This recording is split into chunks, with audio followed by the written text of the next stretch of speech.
Hello. Ugh, I'm getting worse and worse at these intros. Don't mind me. I'm just eating some ice cream to start off. It's really hot here right now. Mm.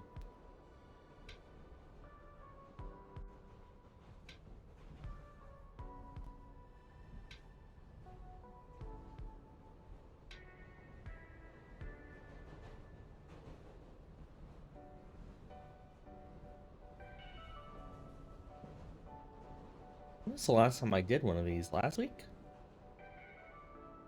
Last week on a Monday, right?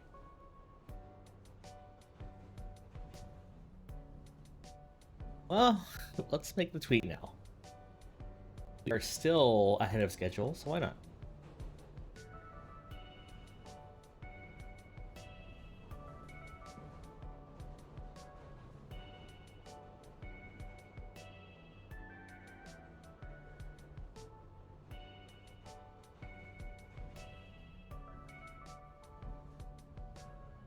Ba-ba. Let's save Justin.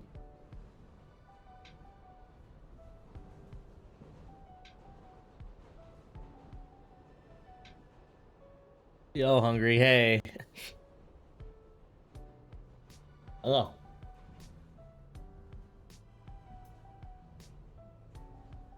Just getting set up right now, so. Hmm.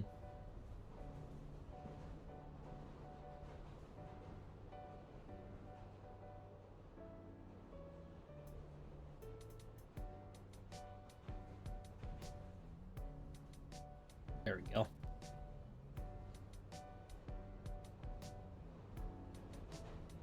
My last stream. I don't even know what my last stream was, so you're probably okay. Hmm.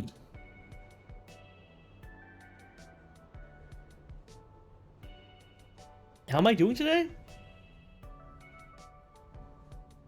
It's... Hold on. It's pretty hot still. Yesterday sucked really bad. Um, Heat-wise. But otherwise, I'm doing fine. Not really much going on. I've been looking at a few things. With Final Fantasy winding down, there aren't very many games that I'm, like, super looking forward to lately. I still have things I want to play on stream, but I'm just haven't been feeling it lately.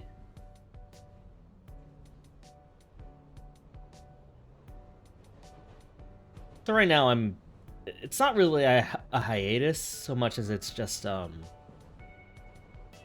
lull period.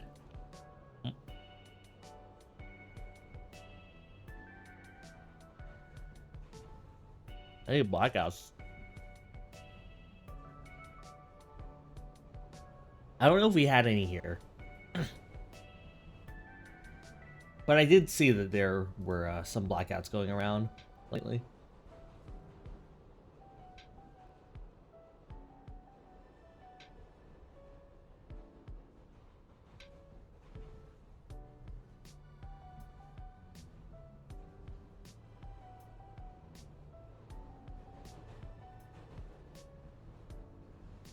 Hmm.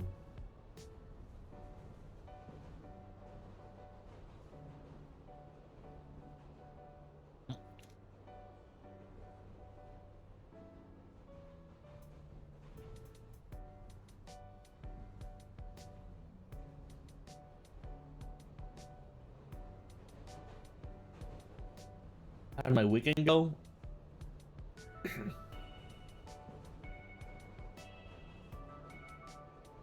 I think it went all right. Right now, I'm just kind of working on stuff that I want to put out in the future. So, not anything I can super talk about right now, but it's in works. I'm really excited to show you guys at some point, but again, whenever I talk about things that I'm working on, I tend to like kind of over talk about them. Um, to the point where I'm just like, I start losing all manner of motivation to continue with them. Uh-oh. Save that just in case. Yo, Never, hey, how you doing? Late night stream? Yeah, I was in the mood for something. I don't know, I wanted to stream something, but I don't really have many games to play. Well, I have a lot of games, but I'm not really in the mood to play them just yet. Mm. Mm.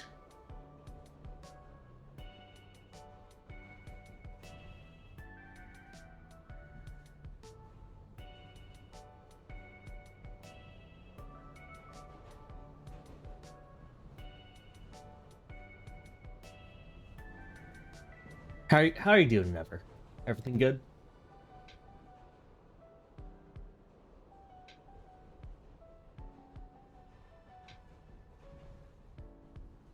Very tired. Was about to wrap things up and go to bed, actually. Oh. Well, feel free to, like, go to bed if you need to. I'm not gonna be doing much here.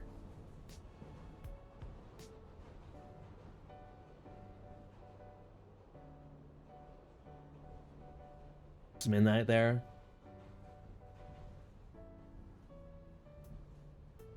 Yeah, definitely get to bed if you can.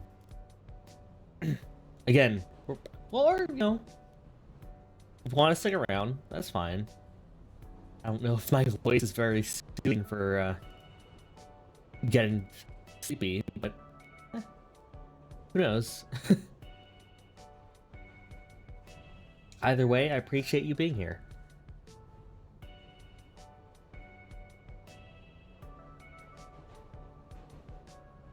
$10 minutes? 10 minutes, fine.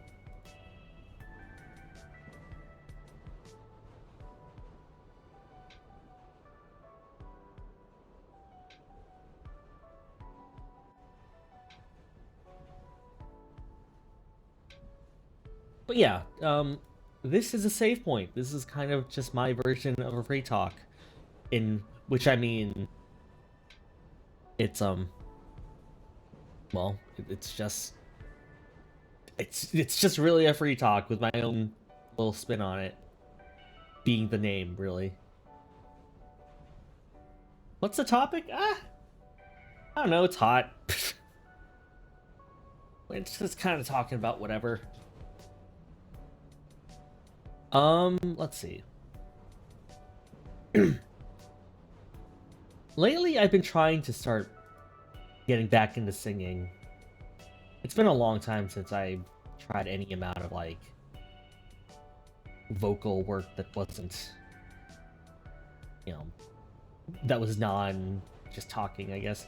I don't know.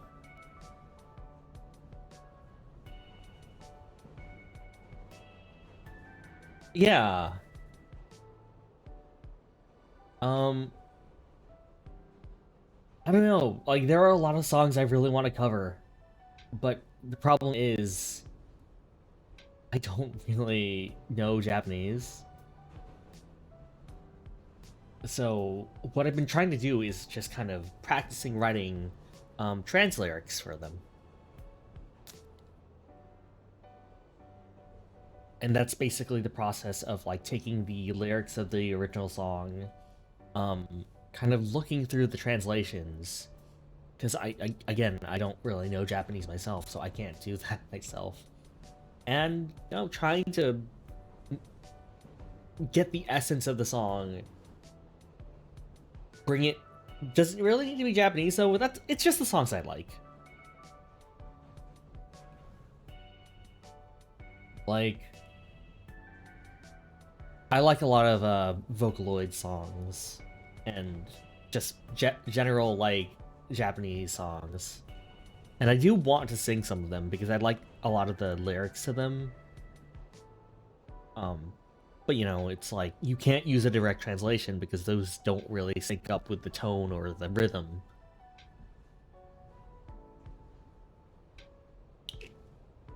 So I've tried my hand at I tried my hand at writing some, translations. Again, translyrics.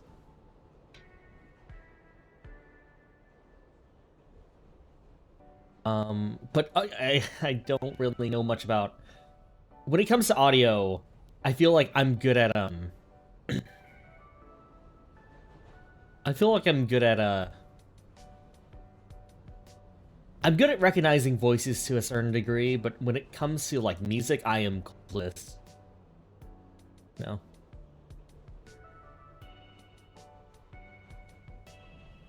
So I'm just kind of writing whatever feels right, whatever, fits the rhythm, but also trying to make sure that it conforms to what the original intent of the work was, right? Because it's not my song to mess around with.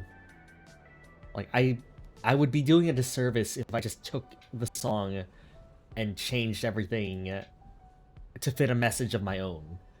Well, okay, so that's essentially what you're always doing whenever you translate a work.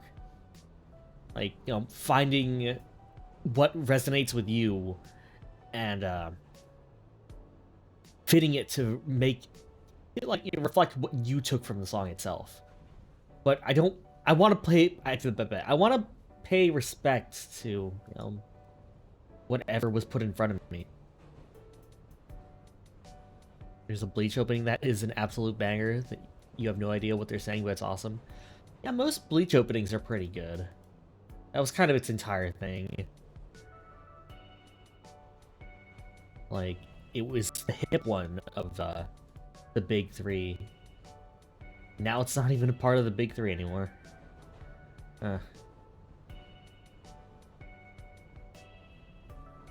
don't know. Bleach was never really anything.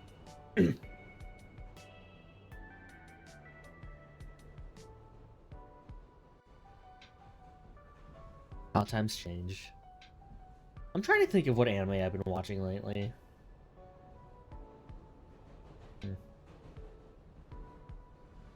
We talked about Erased.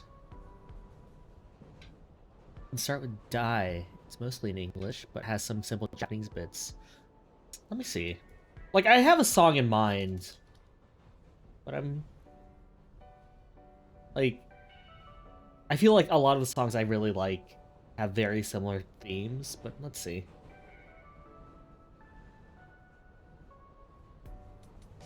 Oh, Fantasy, right. This one.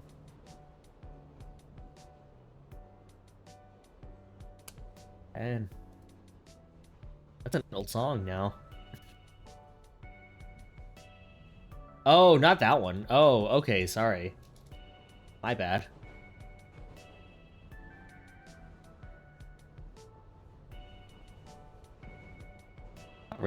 Not really hungry.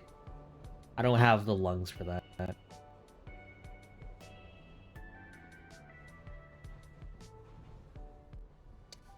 Man, it's been a while since I've heard a Luca song. That wasn't Luca Luca Night Fever.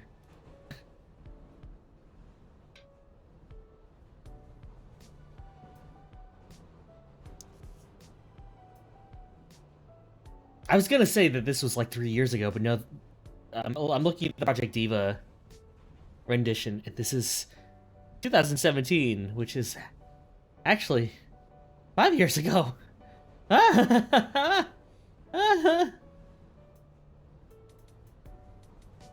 It's your favorite Luca song? Luca has some bangers. Like, I feel like her voice bank is still one of my favorites because of how, like, naturalistic it sounded when it came out versus, like, all the ones prior.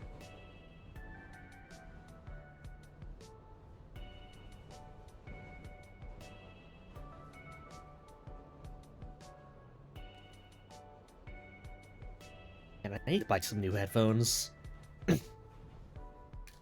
My current headphones are, they have a weird thing where I don't think the, cushioning is, I don't think it's, like,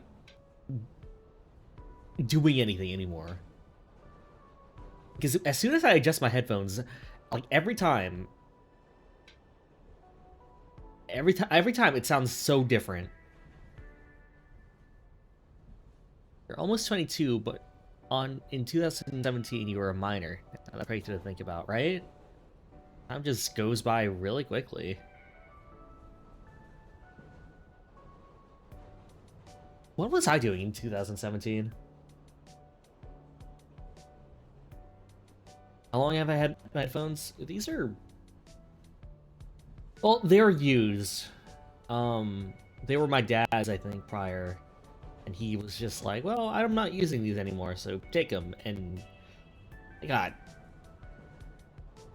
beat up over the course of, let's say, the last year.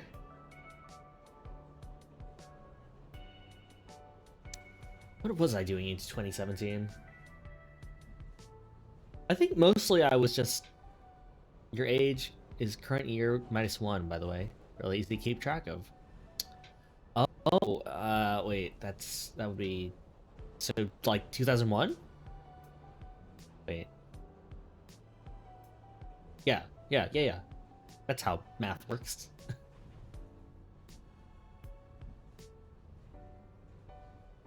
Yee.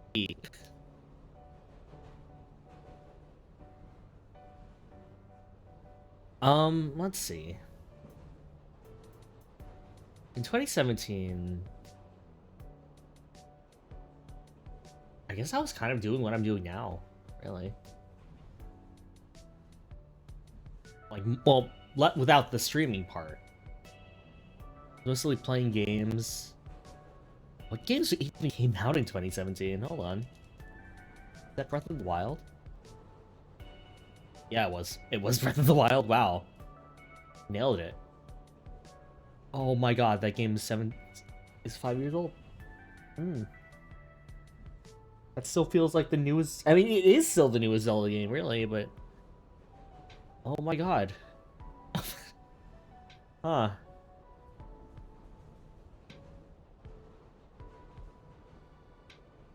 Night in the Woods? Oh, Near. What Remains of Edith Finch? What Remains of Edith Finch was like... the same year as Breath of the Wild? Really? That doesn't seem right. Cuphead I can see.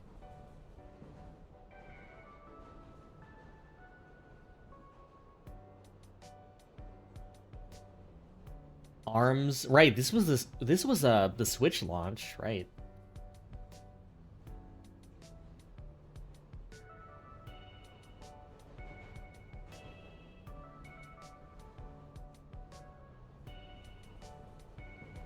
Oh man. There's the Cuphead cartoon on Netflix. Yeah, I saw. Looks really good. I would watch it, but I haven't actually played Cuphead. And I'm sure that you can, watch it without playing that game, but... I don't know. I feel like I need to give it a shot at some point, but here's the thing. Like, I know it's not a rage game because it's just a traditional platforming adventure action game. But I don't know. Whenever I see a game that's like, oh, this is supposed to be super difficult, I don't really have any drive to play it, you know?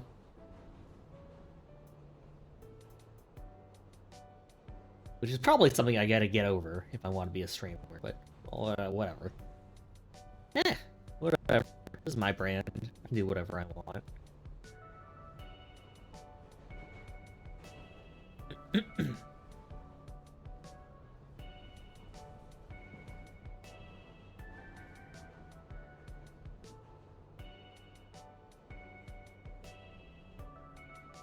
Okay. Okay. Of the anime that I've watched recently, one of them was definitely Blue Period, which is a show about a dude who is oh,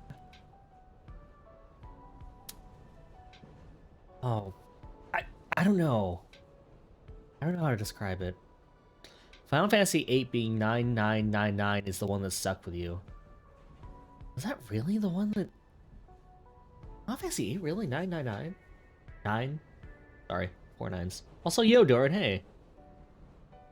You feel like you feel that you can't get into difficult games anymore, so recently you started a game called Sky and it's super chill. Hello, you're melting. Oh, you too, huh? You get the blackout warning? Anyway. Yeah, Sky's a really good game.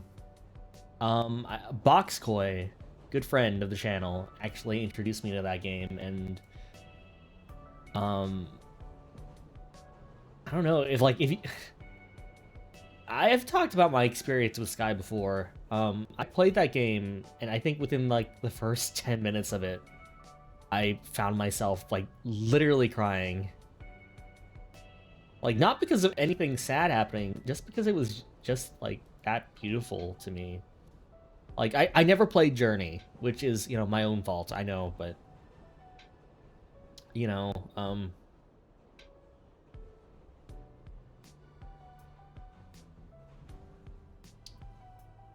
I don't know, man. Like, you take a look around that first area, you just take it in. It was weirdly, I don't know, it was weirdly relaxing to me, and an emotional journey, let me tell you. Like, if any of you guys have, I guess just general anxiety, I would definitely recommend Sky. Flying through the clouds. Like, just reading... Oh my god. Sorry, there was a really good moment that got me too. It, like, completely unscripted because, you know, obviously, it was in the rainy area, the rainy forest. Oh. I was on my lonesome. It was the middle of the night. I was, kind of just trekking through the game because... well, I had nothing else to do. And, you know... it's raining, which is bad for the characters of Sky, I guess. So, in order to, like, save myself, to preserve my candle, I slipped into a cave. You know, dark, damp. I'm pretty sure there were some enemies in there. But then I saw a candle, which in Sky are kind of Dark Souls, like, messages, let's say. But, like, you literally write whatever you want. It's not, like, pre-selected or anything. And... it was like, it was a fellow from Japan, which Sky is really popular in, by the way.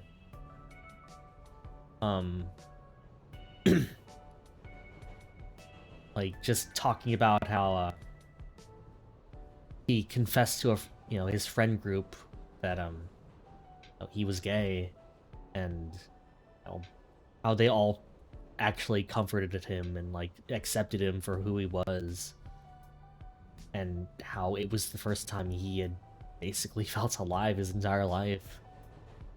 And, you know, I'm just here reading this message from someone across the world, like, hiding from the rain, and, you know, it's magical in a way. Like, I feel like Sky's developers have stated they wanted basically, like, a game where people could feel okay with talking to other people or opening up about their own troubles. And, you know, there is a like system. I don't know if it gets you points or anything, but, you know, I saw that one had thousands of likes, and it was just this little... if you put a candle in the water, I think it becomes like a little paper floating boat. And I don't know, man.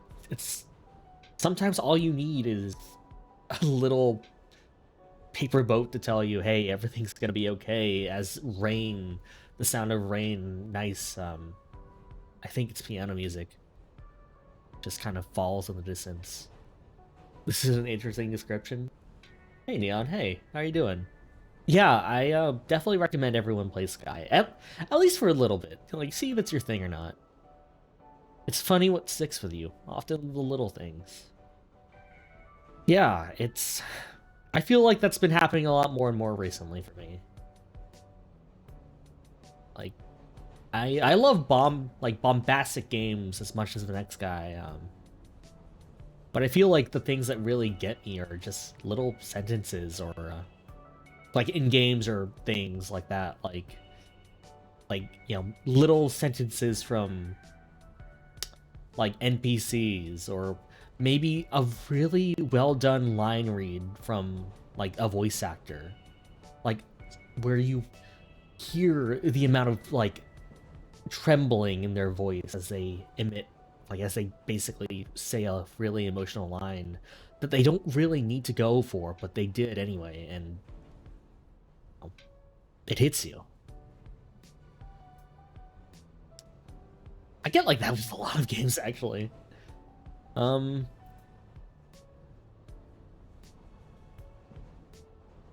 my god, there was something that got me recently too.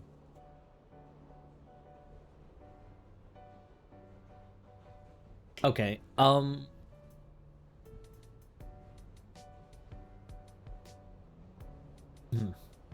so I'm someone who really likes things that accept that time has passed them by, right? Like, okay, maybe that's not a good description. I like it. I like superheroes that kind of inherit their title, right? Like, generational heroes, right? Like, like the Blue Beetle, I guess would be a DC example. And so whenever I see something that's just like, okay, whenever I see a piece of work that acknowledges the generation after them, Terry McGinnis, yeah, how could I forget Terry? You're right, All Might. Yeah, actually, yeah, that also fits. Ian Miles are your go-to. Yeah. Like,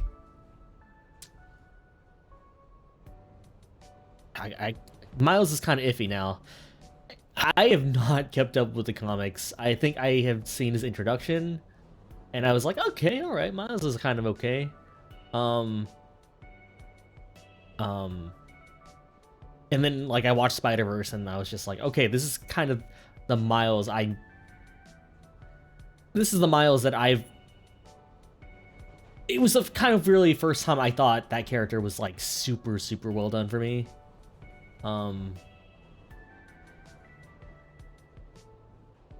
Just a lot of Marvel not wanting to let go of Mr. Parker, same old comic stuff. Oh yeah, right. They don't want to have him grow up because, that'll alienate the readers. He has to be... He has to either... Like, in spin-off stuff, he's either a high schooler, or in mainline stuff, he is... single bachelor Peter Parker. Sorry, this is a tangent, but, one of my favorite... I don't read a lot of comics, but I got super into the...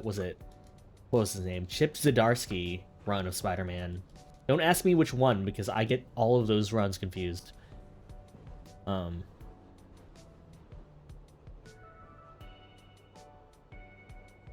Didn't like the movie. It felt like a Disney movie with the way his dad was there with him while his system was breaking. I don't know. I thought that was kind of sweet. Like, the thing about the Miles Into the Spider-Verse movie that I really like is, I don't think this is a spoiler, but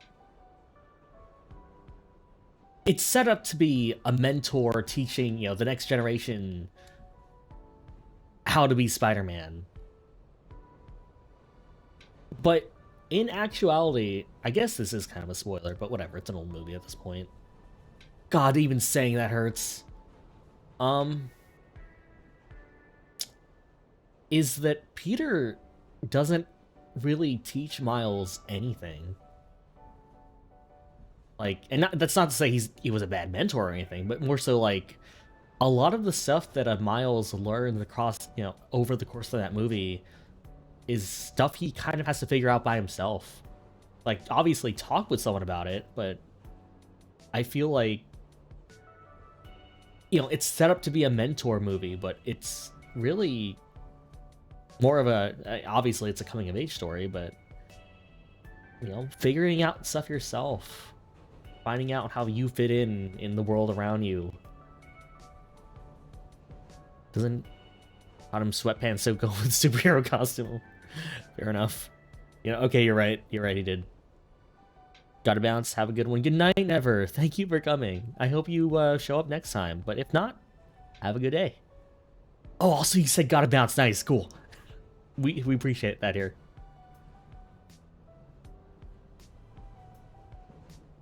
What was my tangent? Oh, right. Yeah, I don't know. Like, whenever games or movies or things kind of like... whenever games or movies or things kind of accept that, like, next generation's important. Care about the next generation because, you old farts aren't going to be here for forever.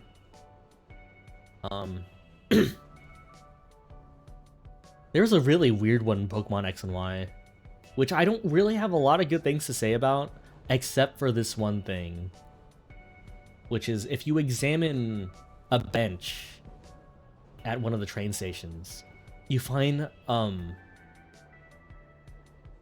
rather long message written by the professor of that game, Sycamore.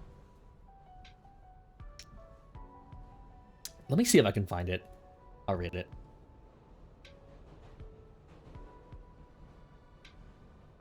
You feel like the main thing he needs to learn was trust his instincts. You're right. That is kind of basically it. But anxiety and stuff kind of gets in the way of that too. Which that movie does really well. Like, showing off Boruto. I still kind of like Boruto, I won't lie. Like,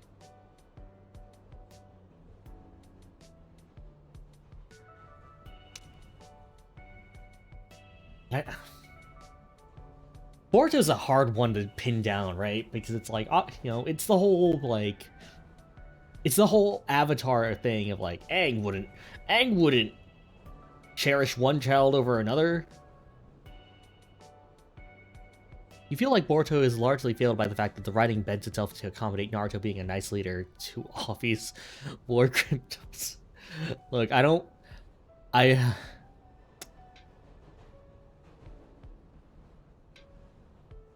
it's not bad, though you probably prefer it to follow his sister. Yeah, that's fair. I can respect that. Himawari, right? Yeah, I did not watch a lot of late Naruto or read a lot of late Shippuden, I am very confused about Orochimaru. Like, hello?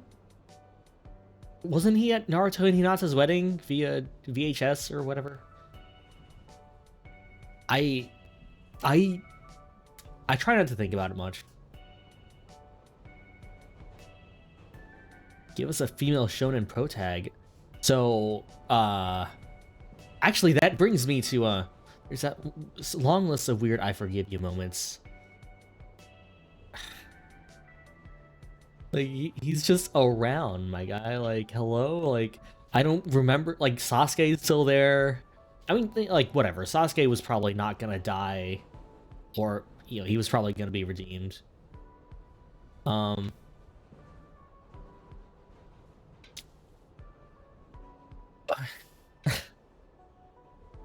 talking about Naruto is so weird. Like, I'm not really I like the idea of Boruto being Naruto, but smarter. I kind of, like... I feel like they don't really emphasize the fact that he is Naruto with a hard limit, right? Like he's smarter, but he's not. He doesn't have the chakra pool for it, right? And so I thought, to be fair, Naruto was really dumb. I don't think anyone's arguing that. I don't know. Maybe it's just my whole thing of like low int, high charisma. It'd be that way. Yeah, he just befriends all of his enemies. Yeah, you gotta hand it to Sasuke and his inability to die. If there's anything about Naruto and Boruto that I really appreciate, and it's an issue that a lot of other people have, right? Oh, it's been so long since I've been instant rim shot. There we go.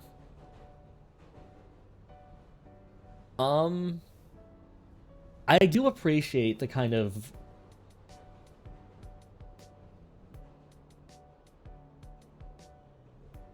appreciate I feel like everyone's kind of already said this statement, and I don't really have anything to say to add to it. But obviously with Boruto, a lot of the ladies just kind of became housewives. Which, I have nothing to add to that. I'm sure that they have gotten more screen time with more manga and anime, and they aren't just sitting around. But that was definitely the early impressions. But I'm really happy that people really enjoy Sakura now. To be fair, what? To be fair, like, the war is over? Toriyama really wasted 18. At the very least, that one's equal opportunity. He wasted 17 too. In the original Naruto, Sakura was a housewife that tried to be a ninja, but dumb tish. I suppose so. Yeah, I don't like. I feel like people have come around to Sakura now. Like, a bridge series aside, I feel like people are just like, yeah, she was well educated. She was a medical nin. From the start. Yeah, she did want to become a housewife. You're right. She was pining for Sasuke. Yep. Yeah. And like there are some moments from the. No, there aren't any moments from the sequel that make me think that they're a good couple. I don't even think they're a bad couple. I just think it's weird that they're a thing, right? Like, it's just like you two you two are the main characters, but it still feels like the show kind of paired off the spares. But, whatever. The fact that Sai got with Ino is so weird to me.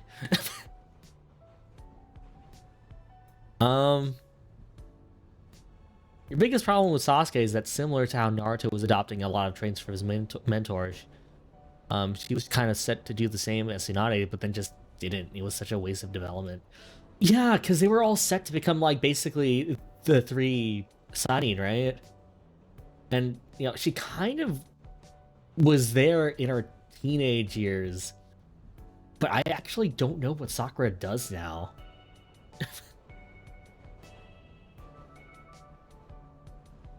Like, what is her thing? Oh, speaking of female protags, though, I don't know if you guys are into Gundam, but have you guys seen the prequel episode for... Was it? Is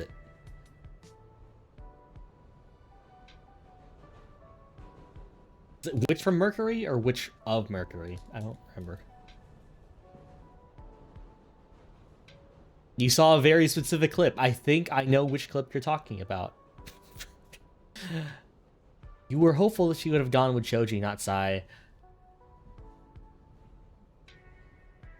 Okay, so for the thing about Inachiga show is that I kind of like the fact that they were all kind of just like buds. And I know that that was kind of gonna be the thing from the offset, right? Because they couldn't get married, otherwise the next generation would not be Inachiga show. I don't know, I kind of like the fact that, like, you think Tsunade was done with the ninja business from the start? She only came back because Third died, and character development from a forced job is kind of moot. Yeah, I guess that's right. Like, she took up the mantle. I guess she had to be pressured into it, kind of. Did she get cut in half? No, I'm thinking of later. I think. I don't remember. Yeah. But yeah, Doran, if you watch it, we need to talk, because, here's the thing, I don't really know if it's gonna be anything different. Well, I mean, it's already different. It's a female protagonist, and it's a female. As weird as it is to say, they do refer to the Gundam as a she, so it is in, at the very least, it is presented as a female Gundam. And you know what? Is a fun premise. Yeah. And let me tell you, as someone who doesn't really care for the traditional ass Gundam, like Grandpa Gundam, or I'm gonna be honest, I don't even really like the look of the Unicorn Gundam, if we're being honest. I had a friend who was super into, like, the Fetties have the best looking suits, don't they? And I'm just like, I don't know. I'm not really sure about that. Xeon has some pretty good stuff. You're an IBO guy yourself, you want the grunge. Oh, IBO was so good for that, though. Okay. I only really watched the first season of IBO. And the thing about that is I really liked it because I'm not a big fan of lasers. Would some magical girl anime hold up as a shonen? Explicitly, yes. I feel like you just need to alter the camera shots ever so slightly. Being a magical girl is already brutal. Is Lucy the MC in Fairy Tail? Heard good things about IBO. She's the kind of the viewpoint character of the first episode of Fairy Tail, but I never really kept up. I was too confused when Fairy Tail was a thing, because I was just like, this isn't Rave Master. Where's the opening? Yeah, the thing about... Okay, let me talk. Let me talk Gundam. Let me talk about Mecha for a bit. If you're doing... Oh, so hold on. I'm adjusting things. I enjoy some big-ass robots from time to time. I'm not a big fan of, like... I'm not a big fan of when fights just kind of devolve into, like, laser fighting, right? Lasers or gunfire. It kind of depends. I like melee robots, and that's the thing with the IBO promise and delivered on, right? Like, I feel like anything that has a gun attached to it is immediately destroyed, and it's all about just these big, night-looking robots that are just... Armored Core on PC, win. Dasai, hello! And you're right, win. Win indeed. Didn't they announce something a while ago? I don't remember anymore. But welcome, Dasai. We're talking about Gundam, I guess. Yeah, IBO, I watched the first season of IBO, and then I didn't watch the second season because, well, there was a big meme that started in the VTuber community about a very certain song that played, and let me tell you, that kind of ruined any... Like, I could probably still watch it, but it was a big spoiler, and I got spoiled by VTubers I trusted. You're talking about Mecha Gundam specifically? Yeah, well, like, it can apply to anything. We're just talking about some IBO, Iron-Blooded Orphans.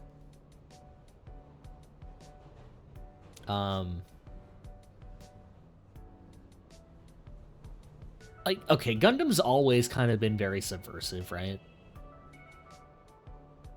And I like the mecha fights in Code Geass. I think...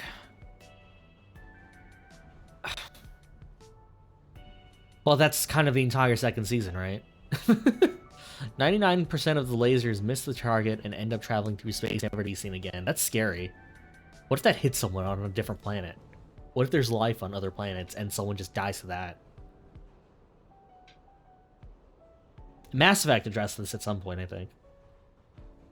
Not in anything remotely related to the story, because, you know, why bother?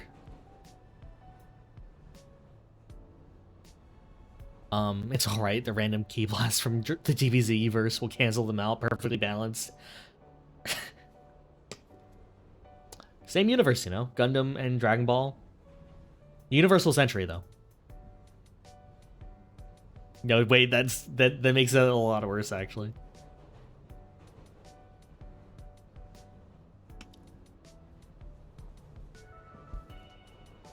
But yeah, does anyone here have a favorite suit or a favorite mecha from anything? Literally anything.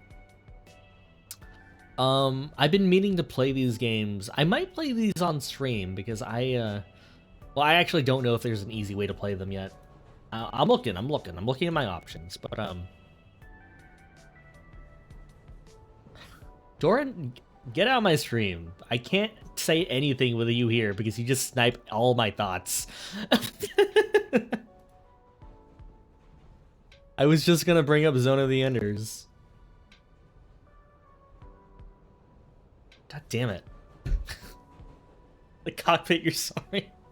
It's a good design. Not even light can escape black holes. You think we are just speeding from them at long range, slowly losing energy in the universe while the black hole grows closer. This is kind of mecha. Heroic Gauge. Heroic Gauge. Wait, I think I remember this. Did I watch this? This looks so familiar. Is this like a monstrous looking mecha?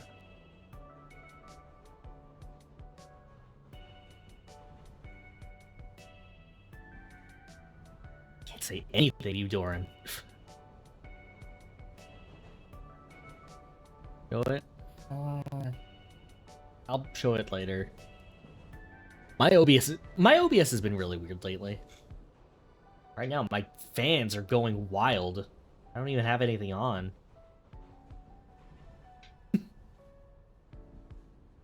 Oh wait, like Jehuti?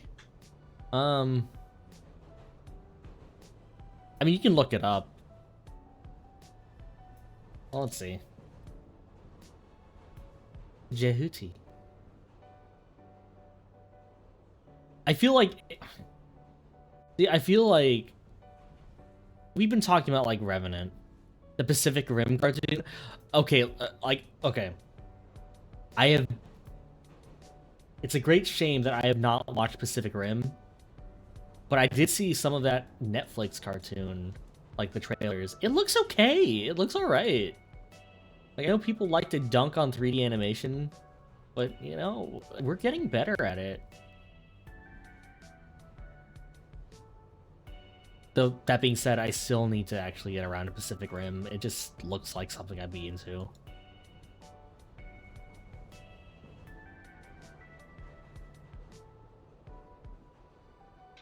Oh, what the fuck was that called? Not Gridlocked. Is it? No, it wasn't. All I remember about that one is that it had a weird Genlock. There it is. All I remember about that one is that it has a wild cast.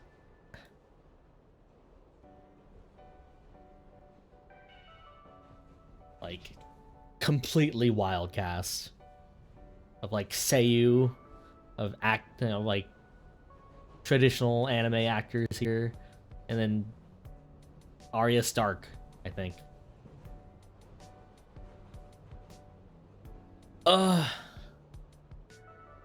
But yeah, I don't know. Jehuti is very much a design that I was super into. Like, here's the thing, You know the whole meme of you either like the big chunky robots or you like the sexy battle angel robots? I'm usually in the former.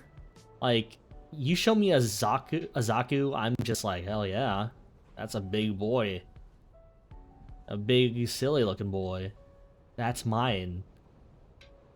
Hey Ori, hey, been a while. How you doing? We're talking about mecha. You haven't watched many mecha anime. Uh, they're not for everyone. Like, I feel like, well, there's a lot of them, and you're a big fan of just stuff like Big Zam entirely function over form. You are describing literally all of Xeon's suits right now.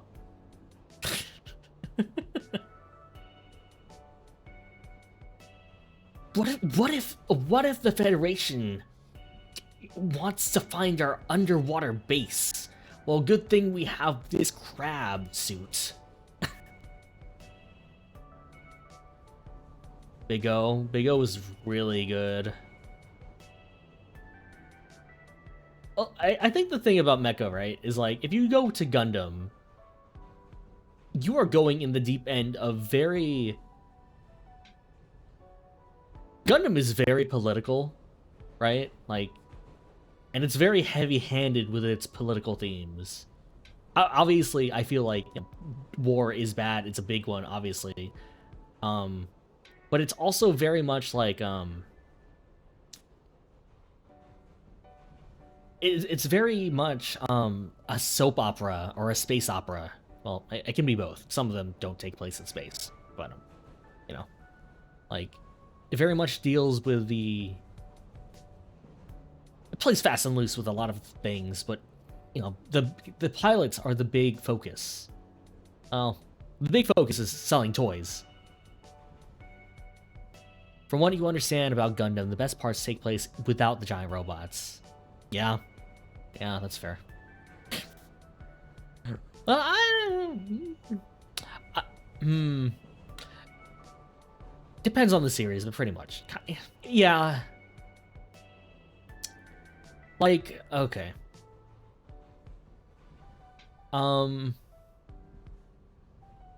Let's see.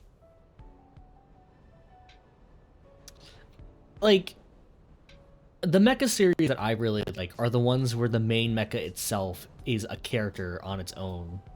You think Gundam is at its best when the mecha embody a character's ideology and said clash is with someone on the opposing side. Yes.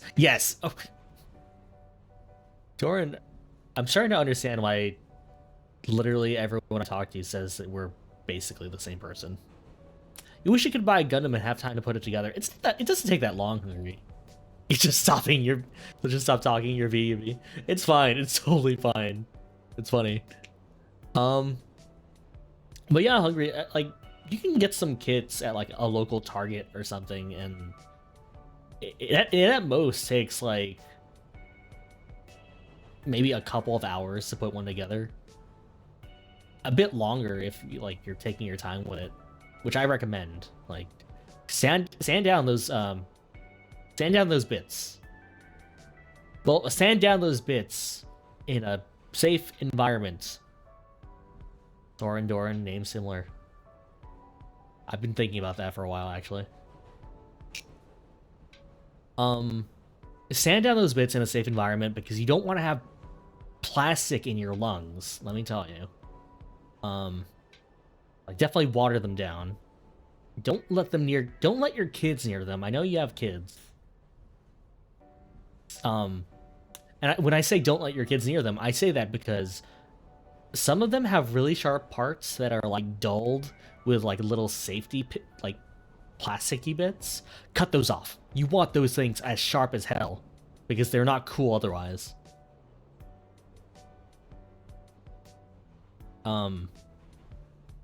Yeah, anyway.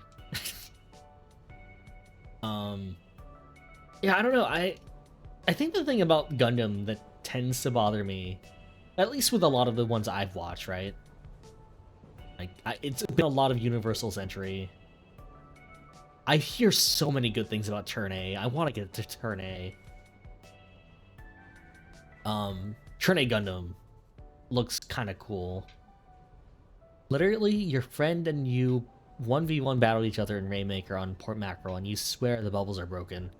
I've not fought a bubble user like a bubble, like the bubble wand thing, right? I've never seen one of those. Maybe soon. We'll see.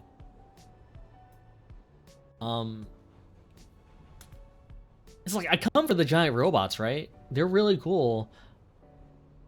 But like, okay, so my first, I feel like I was not super into mecha at all. Like super robot, real robot, doesn't matter. I was not into that at all. That was my parents' thing. But then, you know, some cousins of mine were just like, hey, you gotta try out this one show. It's pretty good. Like, I know you're not into robots, but, you know, it's all about character development and whatnot. I was just like, you know, yeah, sure, whatever. I'll give it a shot. This looks colorful. Why not?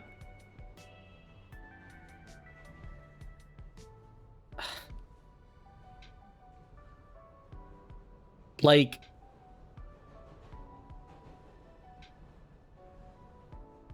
I don't even know if it's a meme at this point to say, like, you like, you know, to admit you like this show or not. It's still good, but I feel like most people like it at this point, but I don't know, man. Like, if you don't refer to your robot as Buddy, I don't really know if I, like, you gotta, I don't, like, your robot's something that keeps you through the entire series. You gotta treat it with respect. Like, if you're not going into the battle saying, let's go, buddy, and blasting off into space, I don't know what to tell you. And you know, like, I'm obviously talking about Gurren Lagann, but, you know, like, once, yeah, you can watch that by itself, but, like, afterwards, once I actually started watching a lot of the other series, like, you know, Gundam, Eva, so on and so forth, I started realizing, oh, like, they're literally going through... I treat him like you treat a woman. Go on. No, I sense I've made a mistake. I'm not talking about Ben 10.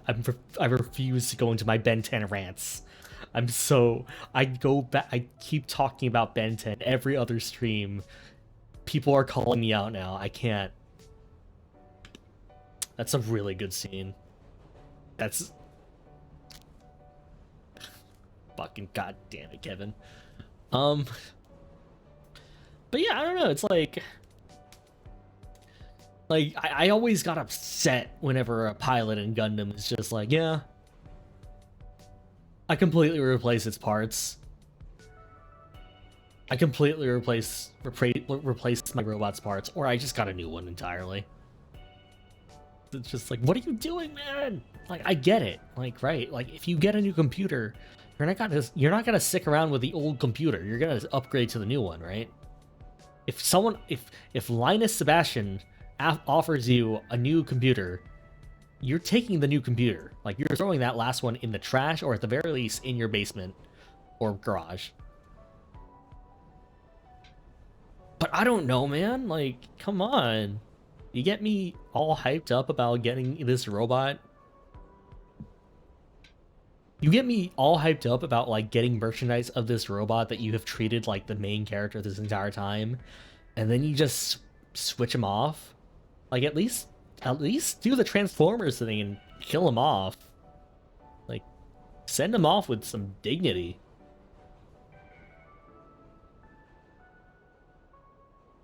Ugh.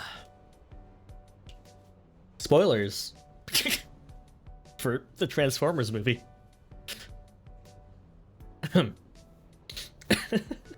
the original one, the movie, the animated movie.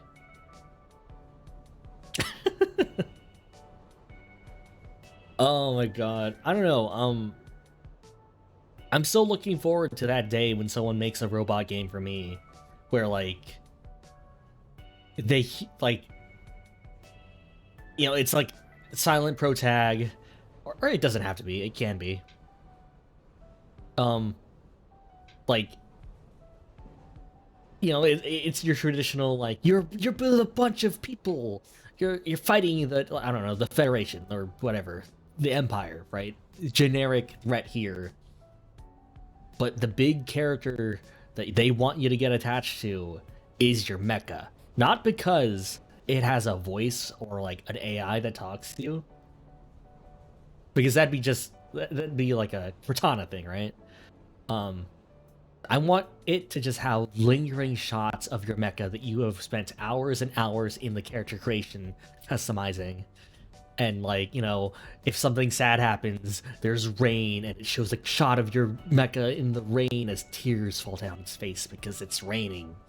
Or, you know, like, hit me with something emotional. Make me care about this thing I've invested so many hours into making. And you know, you can do the big robot thing of where I have to, like, sacrifice it in order to save the day or something. That's just kind of staple, right? I don't know, man. I'm out here just wanting a game that makes me care about an inanimate object. Is that so hard? It's like, I think the last time I was getting excited about at the prospect of that happening was Fable 3 with the evolving weapons. And it's like, okay, that's kind of a cool idea. And then in the end, I just ended up using different weapons anyway because I didn't get attached to any of these generic ass weapons. So there was this old kitty internet game you used to play, and it got a spin-off game which you loved, Adventure Quest and Mecha Quest. Yeah, those were big at the time. I never played them myself. Do they have that? Did you feel attached to your mecha?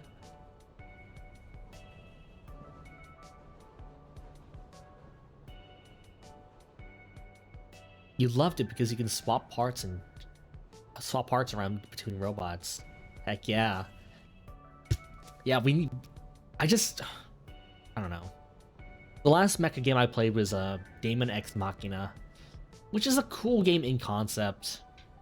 Like, you know, it has the action you want. It has the cool. They when the robots are on the ground, they do the cool, like, side, like, sliding thing from going left and right. They strafe. But I don't know, man. My mecha was probably the most. What are they calling that? My thing was like the most interesting character in the entire game. I don't even remember how it looked. I just want... Is it too much for a man to bond with an inanimate object? Can I not feel emotions when I put down my long sword I've spent the entire game with for the final time and I put it away?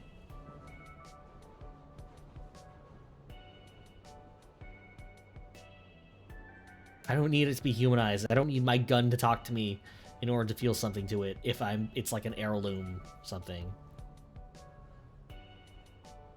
I guess that's what relic weapons are. I wanted to try the Mech Warrior games because you watched this YouTuber make a story using the game, but then you couldn't get into it because you realized you just loved the story.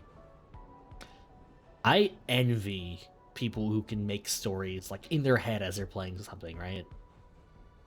I envy that so much. I see my brother play RimWorld all the time, and when I get into it, all I see is numbers. But when he does it, he, like, tries to contextualize what his, like, residents are doing at any given moment. Like trying to figure out what they, like, trying to humanize them, right? I just can't do that. Like, when Dwarf Fortress eventually comes out on Steam, you know, I'll give it a fair shot. Maybe on stream even. But I don't know, man, it's hard. I've just gotten in that mindset of video game is numbers, ones and zeros. And it's like... That's why I can't even have fun playing The Sims.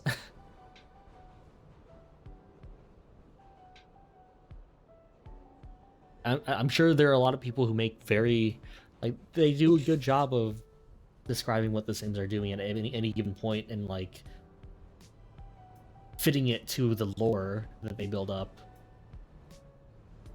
I just can't do it. I get angry with The Sims. Like, go to the bathroom on your own. Why do I need to tell you when to go?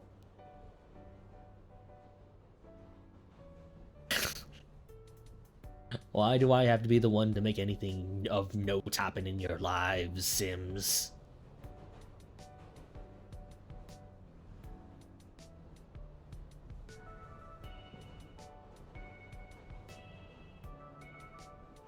Anyway.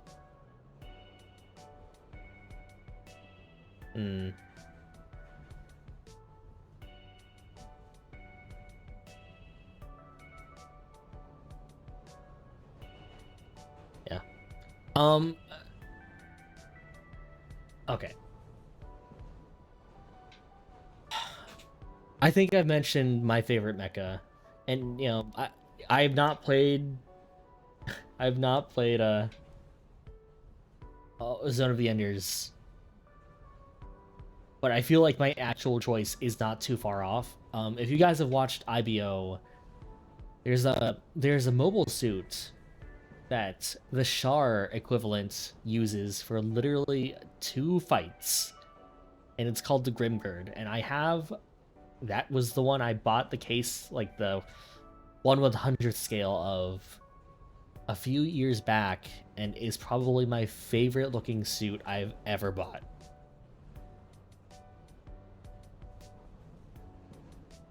And I love the Grimgird. I don't think Gundam loves the Grimgird. Good pick. I don't know, man. It's like red, and it also has the little head fins that I enjoy. It's like a big fan of the eyes, or complete lack of it. It has, I think it has them, but they're like in the little like the middle part, and it's like completely useless because it's like, this is not seeing anything. What are you doing? But yeah, that was the one that I saw the box of, and I was just like, okay, I gotta watch IBO. This seems kind of cool. Obviously the Barbatos is a really nice one too. Again, grunge, like, I don't like it when the Barbatos is like all shiny and clean. I like it when it's dirty. Like, if that does not have a fresh coat of dirt on it, it's not the Barbatos to me. I don't...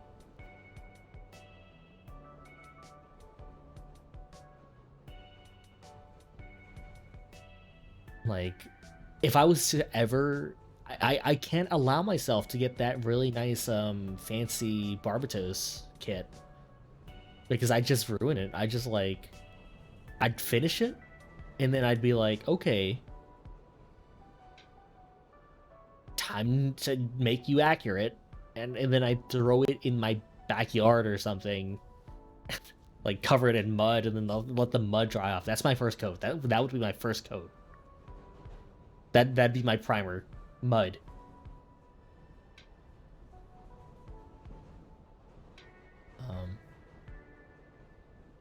Definitely gotta try out Gundam Evolution. Like, if I'm limiting myself from playing Overwatch, you know, I'll play as Zaku. I'll play as Zaku Tracer. Or Zaku Reinhardt. They just added one. There's 2 Zakus in that game. Or maybe 3. What's that saying? It takes a lot of effort to look like you just got out of bed. That's the same energy? Dude. I used to not get why people would use flat coats on Gunpla, but now I get it. You don't want that thing looking like a toy. Farah? I think there is a Farah equivalent. I don't remember which suit it was. Sucks that today's stream was your friend's last Splatoon 2 stream. want to rematch him, to be honest. It's a 3's coming out soon. I don't know what it is about Zaku's. I just like grunt suits, guys. Like, I feel like if you customize a grunt suit, like, okay, like, maybe it kind of ties into that, right? Maybe I just like the idea of someone getting really attached to their grunt suit. And then, like, it's theirs. It's theirs forever until they eventually die. Because they're up against the top secret Gundam unit. Unless it's red. Or salmon pink. It sounds like you just want uniqueness. I like uniqueness when it comes to generic grunts, you know? Like, I don't want to be the special. Like, I don't want to be the very special, like, this is the top secret mobile suits that we've got developed. Well, okay, maybe a little bit, but, you know, I like it when, like, you know, like, I like when the grunts kind of get their time to shine. Like, okay, in IBO, honestly, same though. It's more of that you're a big fan of the heroes through valor rather than Child of Destiny plotlines. Like, you just want someone in a grunt suit who just fights really, really hard. That's why you don't lose legendaries in Pokemon. Both of these are legitimate feelings I have. But, you know, sometimes being in a grunt suit is just condemning you to... Have you guys watched War in the Pocket? That movie fucked me up.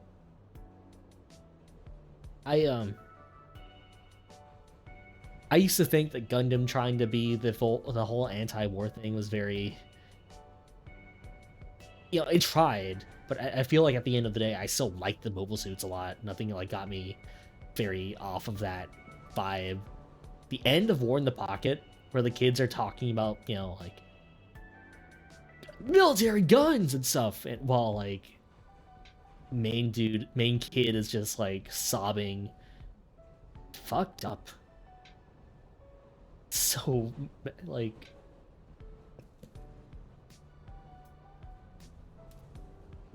And then immediately after that, I watched, Gundam Build Fighters, which...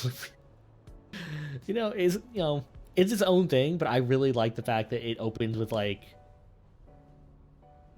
not Rambaral basically saying, like, in the world of Gundam, war is a thing, and, you know, they can't appreciate the mechas, but in this world we can, because there's no war, so it's okay. Ain't no Zaku. Need a palate cleanser, dude. Honestly, I like Gun Build Fighters. It was a fun series. Nice character designs. You know, shonen pro tags. I'm a big fan. Funny jokes. I don't know. I showed my brother recently because he didn't know that Gundam was weird, right? He watched IBO. He got really into Gundam the Origin, but speaking of mecha, dumbest decision you ever made with anime was to binge all of Baku. It's a name I've not heard in a while, Doran. Also, I hope you're okay after that. Good song, though. Every single day after that, it was just like, I guess I'll watch a lot of Doraemon now. That was rough. Uninstall. Da, da, da. That's the one, right?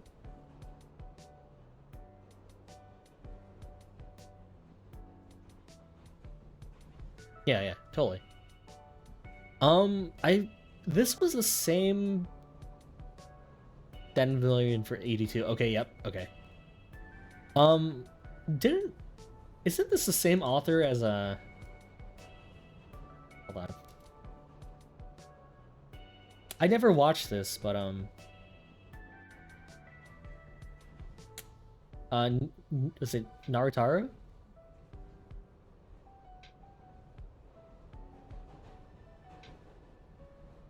Shadow Star?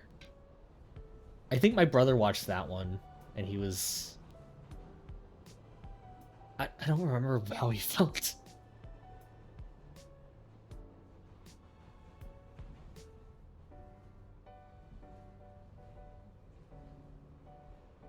God.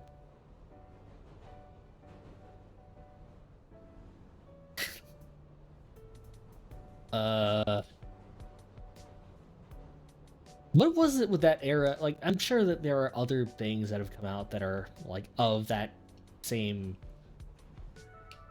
you know, of that same ilk now. I can't think of any off the top of my head, but I feel like I always associated that era of like anime and games with very like, if not depressing, very existential crises of being. And it's like everything was kind of like that at the time. I don't, though, again, when I say of the time, I don't really know what I'm saying, because that era of time is so encompassing at this point to me. It's been so long. There's a lot of edge in the time, and a lot of like religion. Like, if we don't have at least one shot of the cross in any of these, is it really a late 90s, mid 2000s series? There's stuff adjacent like Mirai Nikki Batum, etc., etc. Oh, it's been a while since I've even thought about either of those. Oh man. Yeah, I guess we just kind of transitioned over more to like Battle Royale stuff. Because that's what I associate with the 2010s.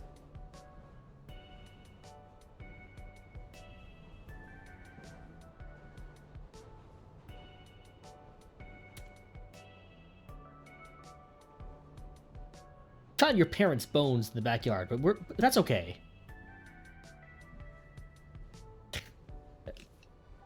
It's a very relatively well-known mistranslation of that. I never got too far into Batum. I think I like the premise.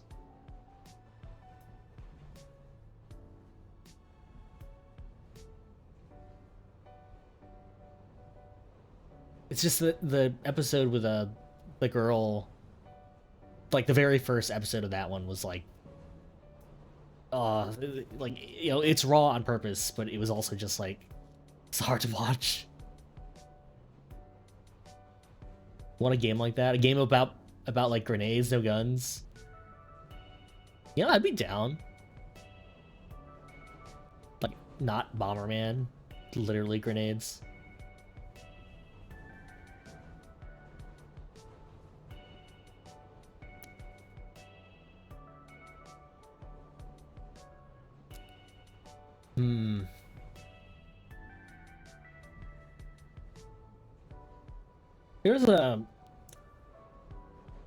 There was a one show kind of that era. I think it's a bit older. Gundam Evolution is in like 2 weeks from today. First person thrower. Yeah, Gundam Evolution's on the horizon, Doran. We need to get in there. You can skip Splatoon 3 now. You can't be a Zaku in Splatoon. Well... Anyway. Yeah, I'm probably gonna dip my toes into that. It's been a while since I played a hero shooter that isn't... Well, is Overwatch whatever. You know what I mean when I say hero shooter, so... It's been a while. It'll be interesting going back. I never was one for Tracer in terms of ability. But, you know, I'll rep the Zaku. Why not? Actually, I was kind of like a Reinhardt main back in the day. No, leave that in the past, Neon, please.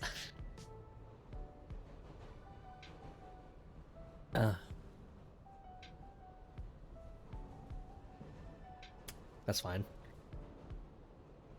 No one's already Reinhardt. No one plays Reinhardt.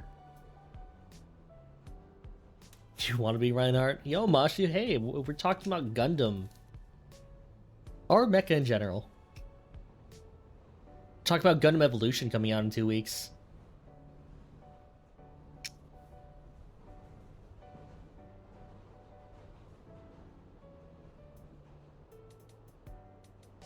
We've talked about how Lionheart like 50% of the time in Total Mayhem. Comes out the same week as Slime Rancher 2. Oh god. Oh, that would be a tough decision. I feel that. I never got into Slime Rancher. It's weird because that's definitely my type of game, but I've never played it. It's starting. What's starting? The pain. We're entering that wallet abuse time frame of the year. Got the train skin, so you hear train noises the entire match.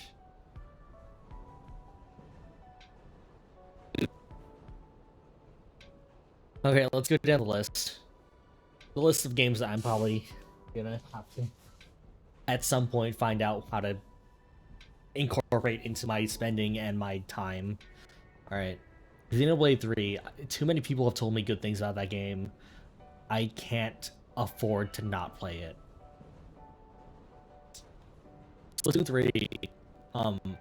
I have a lot of connection to the Splatoon franchise. It's kind of one of my favorite franchises.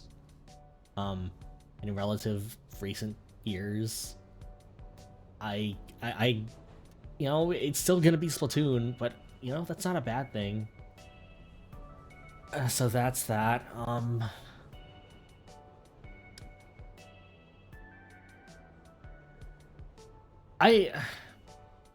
They've shown off enough about Pokemon that I'm curious at this point. Like, I'll give it a shot. I'll give it a shot. Is it, like, up front and center? I don't know. I don't want to miss another generation. But at the same time, I'm not sure. We're just waiting to see how it runs, how non-linearity works. Yeah. If it's passable, we probably will. Yeah. I've kind of just accepted the Pokemon will never look as good as I ever want it ever again. Which is a shame, because Black and White and Black and White 2 were amazing. Like, I feel like they could literally go back to the sprite pixel model, like, look, the HD 2D look, I guess. It'll never be what it could be for the money it makes, yeah. Yeah. I think at the very least, I appreciated Sun and Moon for having, you know, just having the gall to tell a story. But I don't know. Enough people complained. Well, I guess I'm not gonna get a good story in my JRPG. Well, you know, Pokemon is a weird I feel like Pokemon's in a weird place, right? Because not only does it have to be a JRPG, it has to be, you know, incorporate all those, you know, all of 800 characters or whatever they have now, as well as be a competent, like, a good baby's first RPG while also being an esport. Is Pokemon a JRPG? Yeah. And that that competitive scene makes them a lot of money too. I don't know. That Pokemon's hard. What else? Xenoblade, Splatoon, Pokemon. It's on my wish list.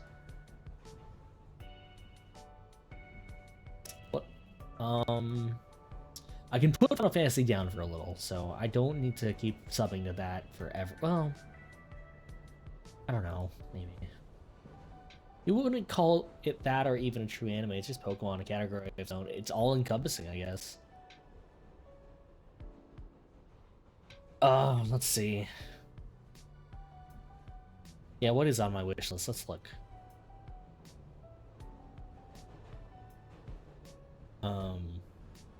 Is Street Fighter this year?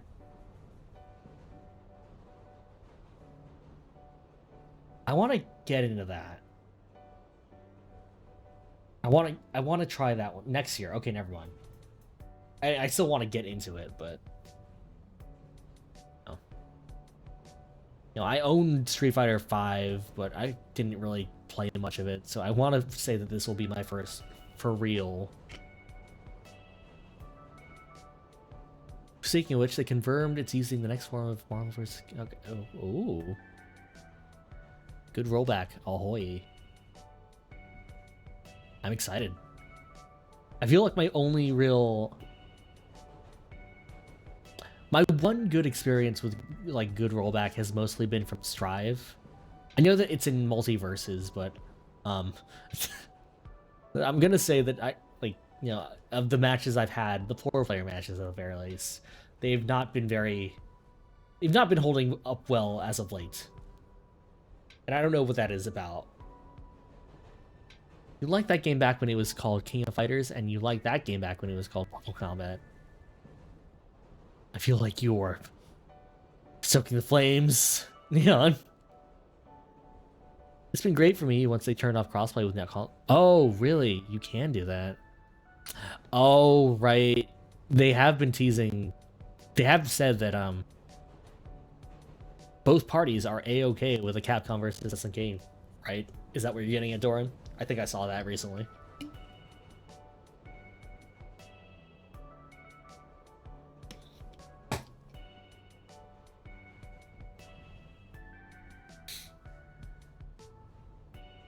It's never a Mortal Kombat person.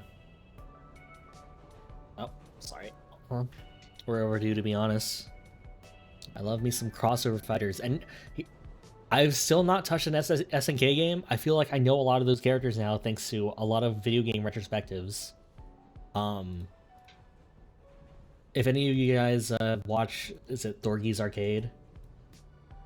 A really good multi-part video on like the Fatal Fury,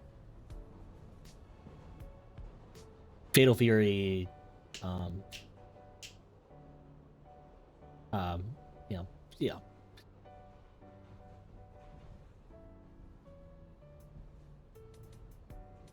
Pretty sure Mortal Kombat is forbidden in sale in Japan. Unfortunately, given it's become a gameplay point. Yeah, I'm not really into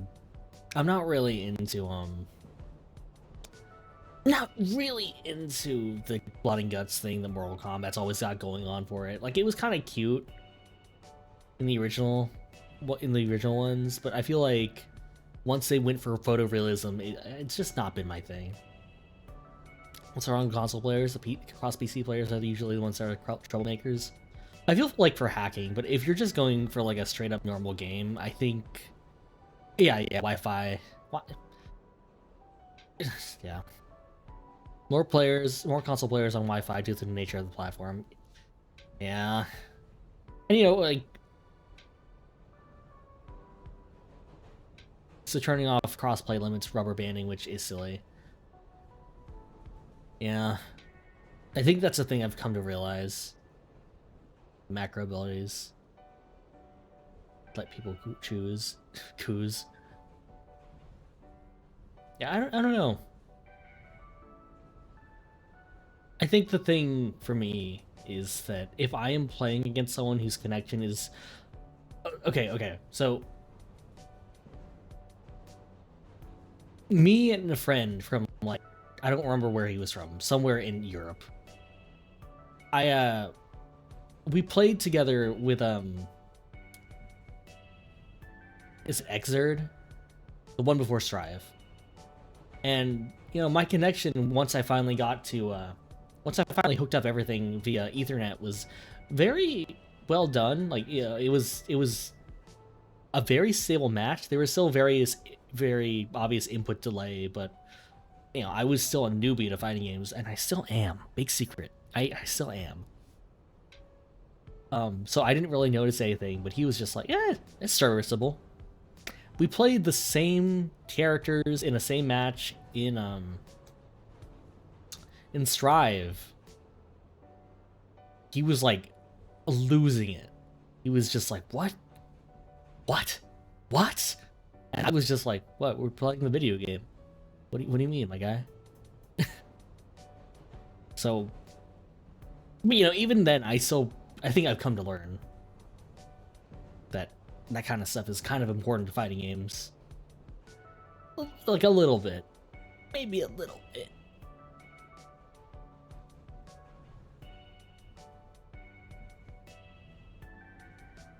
Okay, like in Overwatch, Zenyatta can make both the orbs and same button and just keep clicking it while you look around and always have a target. Like, I feel like that's just like... When it comes to crossplay between console and PC, Neon, I feel like that's just kind of how the nature of, like, PC players having advantages that console players don't. Like, especially for, like, an FPS, right? Because PC players have, like... what, movement tech and macros and stuff like that, but then console players have auto aim, right? Like, in order to compensate for the lack of precision that you have with like the dual stick setup.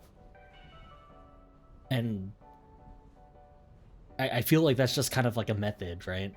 Like, I feel like you've been seeing that lately with fighting games too, with you know, stick versus hitbox players. Like, because, you know, if you're playing on like a keyboard with fighting games, you can hold back and forward at the same time. Aim assist, yeah, they doesn't make up for it really. You remember Jorb had to be balanced differently across platforms for the longest time. Can't lie, I still have good memories about getting a lot of headshots with Torb across the map. Oh, this can turn well enough to react compared to a mouse. Yeah, it's weird. Like, I'm all for crossplay across different platforms, but you know, these are just the problems you have to contend with.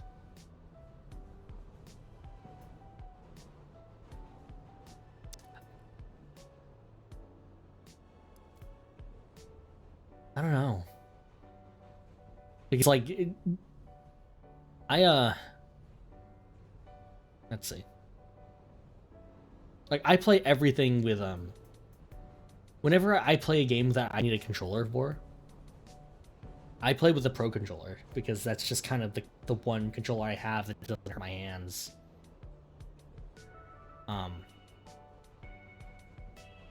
Where's my Pro controller? Right here. Yeah, it's like I don't have the biggest of hands, so it just feels natural to me. As long as options are open, you're always down to spend on hardware if need be. Yeah, I think that's just the thing, right? Like, now people can play games in any way they want. Like, what was the big thing? I think Switch players have access to gyro. I don't remember if that's like it. Like, I don't remember if there's crossplay between Switch Overwatch and Switch PC. I think there definitely is in Apex. And gyro is like... Overwatch is full crossplay? Okay. Like... Who has the best internet wins? That's fair. It's also fair. Like... you know... I don't know if you guys are gyro sympathizers. I am. I play Splatoon with gyro because, I don't know, it made sense, and I'm still just used to it. But you get so much aim out of that. Like, I could snipe in Splatoon, no problem. Though I guess that's... I guess it's also easier in Splatoon, but I don't know, it's like... Whenever I had a 3DS game that had gyro, I would always turn it on because... Dude, I'm not playing Ocarina of Time using the circle pad to aim the bow. Like, are you kidding? Gyro's a fun option. Gyro's... I have gyro in Monster Hunter. Like, for the little sling for the wire bugs and for the Sling Tune world. Yeah. Options are fun. Like, I know people are going to complain that there's always going to be the most efficient option. I don't know. Like, people play Final Fantasy just fine on controller or keyboard. I don't know how they do it with controller, but more power to them. You have a bone to pick with Switch users. For whatever reason, you get messaged directly to your Xbox account with them yelling at you for one reason or another. Always switchers. I didn't even know that was possible. Huh. I didn't know, like, they could send anything. Because, you know, it's a Switch. I don't know, like... I feel like a lot of this kind of stems from old console war fanboyism. And I'm just like, not to say that you are coming from that very specific point of view, Neon. I'm just saying in general, right? Like, in general, this is kind of reminiscent of that era. And I don't know, man. Like, I used to be a very big Nintendo fanboy, and then at some point I got a PC, and I'm just like, okay, well, I mean, you know, this doesn't really apply to a lot of exclusives, but like I always find it interesting to see, like, you've had your fair share of toxic radiation. That's fair. I feel like we all had at some point some amount of toxic radiation. Like, it was just really interesting to see, like, the Overwatch fan base start to be like, oh, Switch players are coming soon. And also, Switch are still fresh from Splatoon 2. And now they have Gyro. How is this gonna be? Like, it's just like a little fun, little fascinating thing. Of seeing everyone's reaction to the new kids. I don't know if that ever went anywhere. I don't know if there's like a pro Apex player who only uses the Switch gyro controller. I'd be willing to watch them. Gave you a soft neon glow. You're like Mr. Burns now. You wonder about Apex more than anything, given the sub 30 FPS. Yeah. Yeah, like, I don't know who plays Apex on the Switch. I'm sure there are a lot, like, I'm sure there's an audience for everything, right? I'm sure someone, like, that's their first taste of Apex. That's a rough path they're going down. Ugh. Sorry, hold on. Yeah, that's the thing. Like, okay, for me, it's more of a issue of stability, right?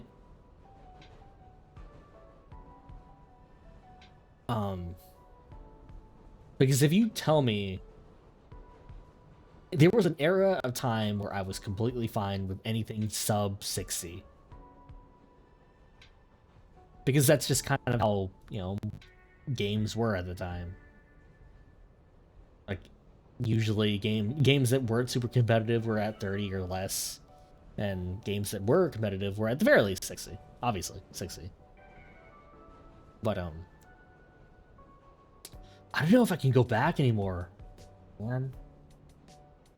Like, if I'm not getting at least 100, I don't know what I'm doing. Like, it actually gives me, like, weird vertigo. I'm starting to curse myself. Like, I'm for buying this monitor in the first place. I hate it. I hate the fact that I can't live like how I used to. My computer isn't meant to play all my games at 144 hertz frames. But I try anyway. That G-Sync helps, though. Speaking of which, you recently picked up watching Super Robot Wars, the classic show. It still holds up. I've never actually watched the Robot Wars anime. That's the one that's based on kind of the more original cast, right? 3DS gyro helped you in 100% in Majora's Mask 3D in certain minigames, namely the shooting galleries. Yeah, right? Like, I feel like when gyro is used effectively, as opposed to just kind of like a gimmick, like, it does a good job. Like, my hands are more steady than... Okay, my hands are not steady at all, but they at least feel natural when I'm using them to shoot something. You have a 165 hertz right next to a 60, and the difference is just 9-day while most people probably couldn't even tell. This goes back to my whole little problem of, like, I'm so scared of telling people about, like, you are now noticing that you are breathing, right? Like, I don't want to show someone what more than 60 hertz looks like, because I feel like I'll ruin them. Like, I don't want them to have to now suddenly get a better monitor because 60 makes them feel weird. I mean, the shooting gallery is an absolute cakewalk. Yeah, because you're just like pointing and aiming at that point. It's great. I love the 3DS. I absolutely love that console.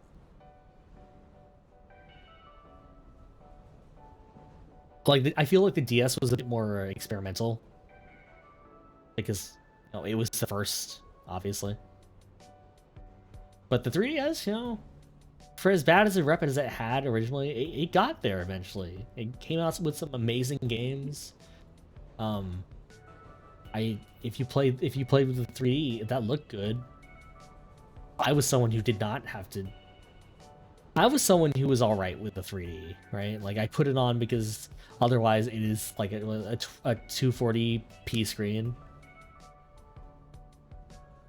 When you went to play the original version of Majora's Mask but on Switch, you can't do the shooting gallery in Clocktown without using the save function. I don't know if I could aim anything with, like, a controller anymore. That's, like, with any amount of precision. That's kind of where I'm at. It sucks. It absolutely sucks because I don't know. I just lost that feeling.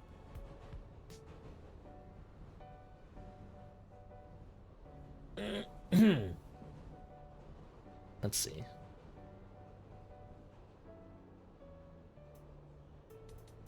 Yeah.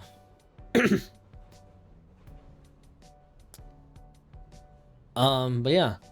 Sorry, that was all just to say that I use a Switch Pro controller for every game I use a controller for. So in case anyone wonders, that's what's happening. Makes it hard to play some games because they're not mapped. Because they're mapped. Most games are mapped to Xbox controller layout, and I know you can do the Steam thing where it's like switch the controls to a Nintendo setup, but that doesn't change the UI for most games. Like Dot Hack, I have trouble playing that Dot Hack because those buttons are laid out in a very specific way. You think your big issue with it is that Nintendo doesn't ever restock the Nintendo 64 and an SO controller. You recommend it to the Series controller if you get another Series controller. Oh, like the Xbox ones, yeah. I've been looking at those. They look really nice. Like, I think they're also pricey, right? No, these are fine. Holy crap, never mind. Legit the most comfortable and responsive controller you've ever used. I'm looking at these colors and I'm like, ooh. Alright. You got an Elite controller a few months ago and it's amazing. An Elite. Hold on. Yeah, I don't know what any of these control. Ooh, back paddles. What are these? I've always seen these. I don't know what they're for. Only downside is you need to buy a chargeable pack separately. Really?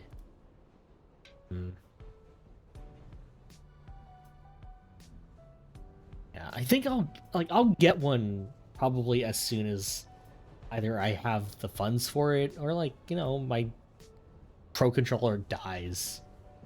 It's like it's not a bad controller. It's perfectly fine. It's a bit squishy, but you know, I'm used to that. The Elite isn't customizable. Don't tell me that. Don't tell me that, Machu. No. You guys know that whenever I get... I can... Oh, fuck. I refer to everything that interests me. Like, if you can the more things you can compare to building a robot, the more I'm into it. You'd rather buy one separate than have one built in and die. I guess that's fair, Neon. You're right. That is smart investment. It's also like $200, but God, it's beautiful. You were so tempted, almost grab an elite yourself. Quality. Guys, you guys are making me want to get one now. Can't afford this. I think I know why I didn't really like Xbox controllers, and that was because of the Duke. That's a weird thing to say, considering it's been decades. Decade? I feel like the Duke definitely did, like...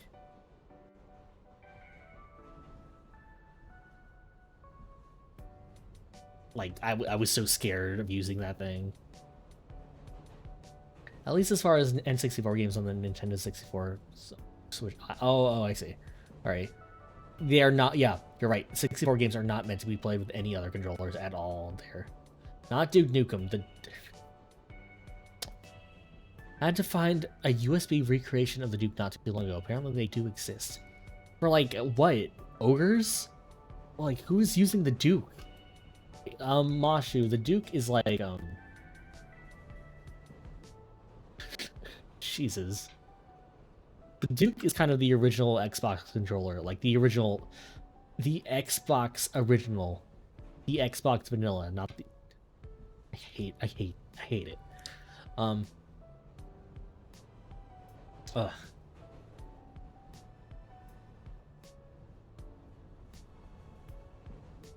Yeah, chunky boy.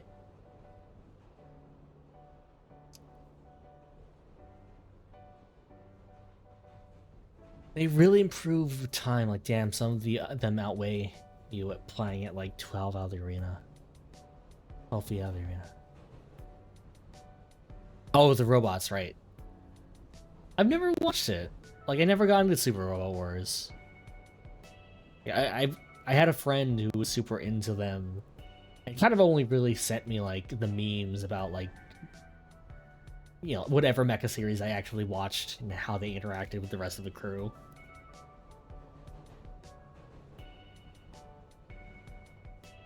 Doesn't help with playing the Ocarina songs with the right joystick tends to lead to many errors playing all of the songs from Ocarina and Majora. Yeah, I don't remember having many problems with the 3DS versions, but that might just be me. How did the Dreamcast controller look like? Let me look. I only remember the VMU.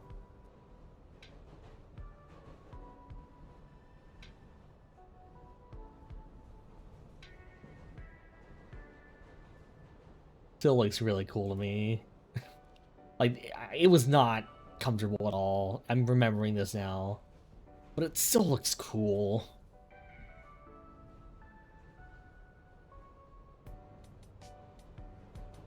God damn it. Like, it looks like a toy, but that's still kind of the appeal, right?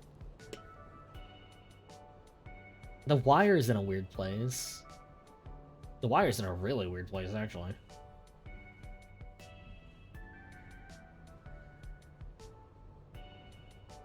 But the concept of the VMU... I was gonna say they should bring it back, but they did with basically the Wii U. I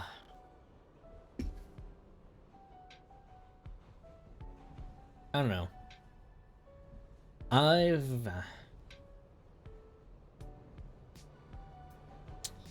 You guys watch YouTuber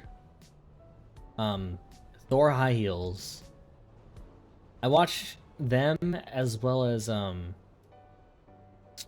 Tsnakera, who are, you know, video game people. They talk about video games. They have video game essays about very specific video games. And I think I need more of this, right? Like, because they talk about like games that not a lot of people talk about, but they talk about them not in like a very derogatory term. They just kind of examine like how the gaming scene was at the time, kind of put it into context, and as a result, like have very nostalgic vibes for games that aren't considered like amazing, but definitely try. And I feel like this is kind of the game's criticism I've been wanting years.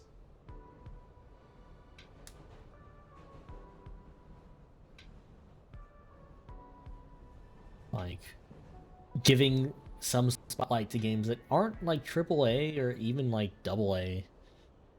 Oh, AA maybe. You know, like uh uh uh-oh. Why am I really delayed? I'm just now noticing this. What's going on? Hello? Why is my mic quality so delayed? Hold on. The hell?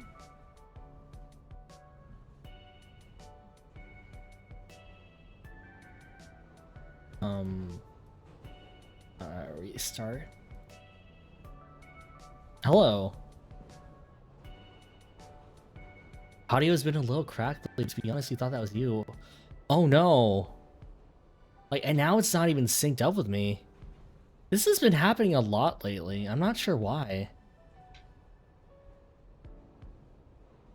Ugh. God. Oh, I'm gonna have to mess with this.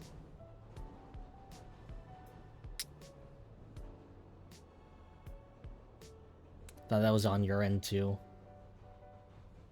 I should really just monitor my audio while I'm doing this, but whatever. Whatever. We have the confirmation then. Data. Hold on. Okay, hello. Yeah, that's so delayed. Oh my god. Hold on.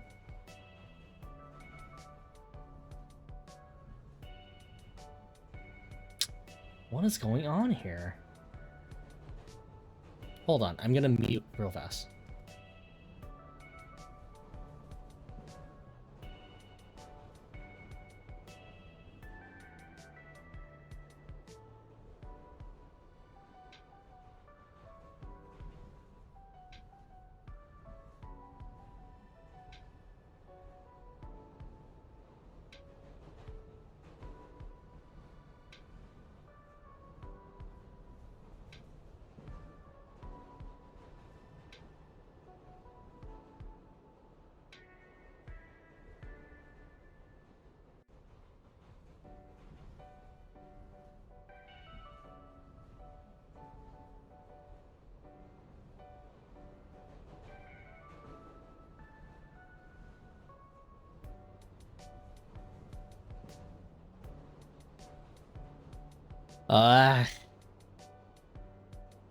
This has been happening a lot lately, and I'm not sure why.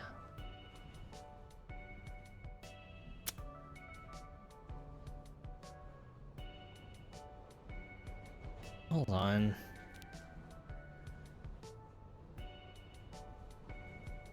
Like, I remember it happened a while ago, and I'm not sure, like, how to fix it. Hold on. I think I'm gonna try something.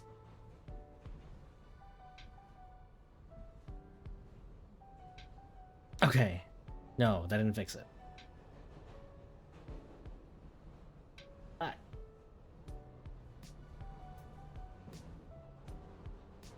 No rush. Here to be a sounding board. Yeah, no prob. Stupid fingers tonight.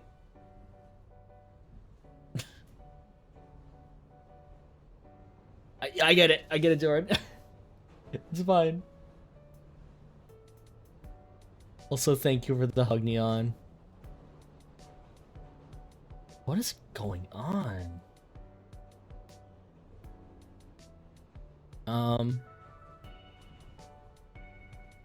Yeah, that's really crackly. Well, hold on.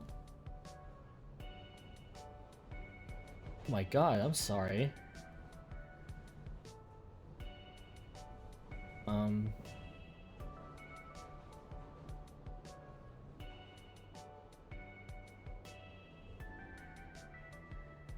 Hmm.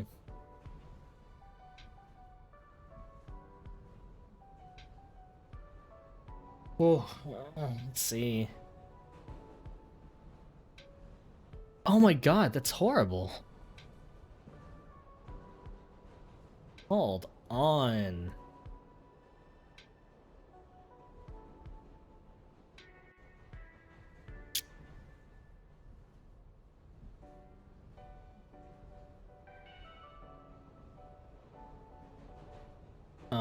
Maybe this? Hello, how are you guys? Oh my god. Ugh.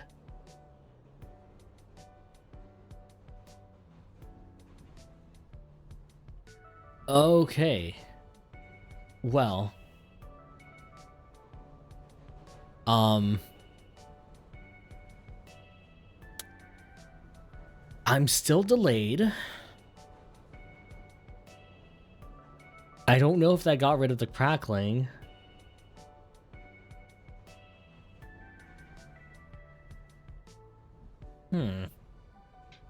I'm gonna have to look.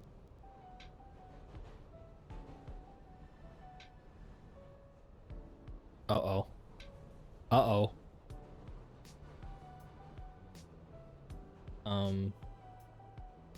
There we go. Is it my... Do I need more RAM? No, like my CPU?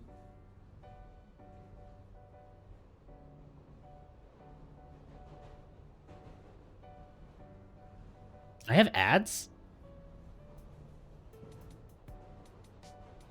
Sounds better for you. I'm gonna need to find out what's happening in my setup. Because I've been delayed multiple times across multiple streams and calls. And I feel like it makes me sound like an asshole when I cut over someone, you know? Ugh.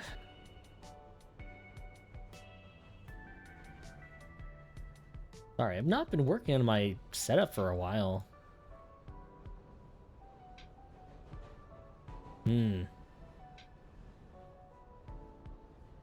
Wow. That's so crackly. What happened? Do you have the specs listed anywhere? Not immediately near me. I just got one of those, Oh my god, hold on. Is it the compressor? Hello, how are you guys? How are you guys doing?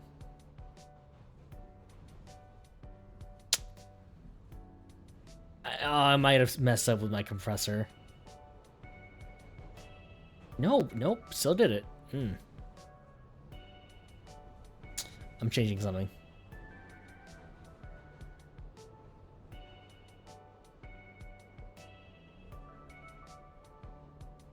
Okay. What mic do I have? I have a Rode NT1A. Rode NT.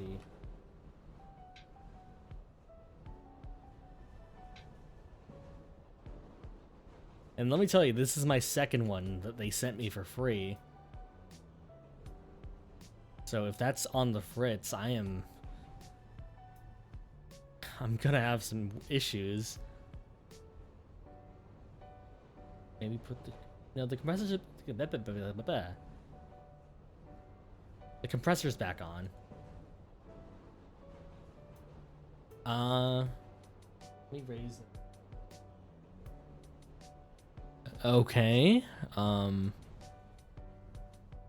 I think that got rid of the crackling.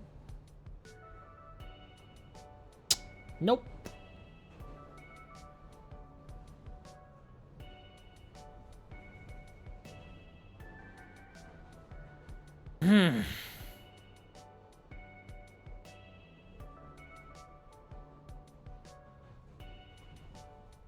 Strange thing is this started happening mid-stream. It was fine for a while. Hold on.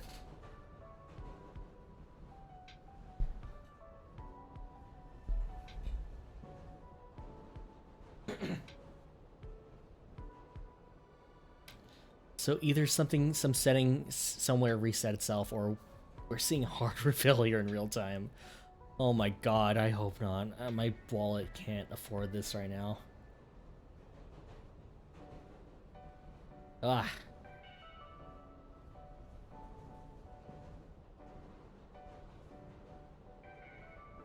Have you tried seeking out a mentor to pass down the mantle for your latent static shock powers? Neon, don't even joke about that. That is a legitimate fear I have. Like, for real. Oh, hold on. Hold on. Like, it's weird because I have a focus right?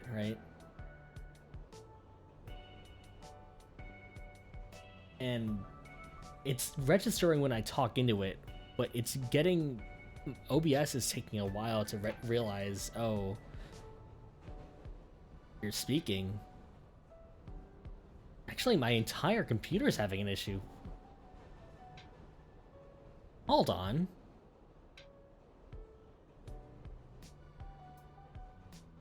Yeah, it's an XLR.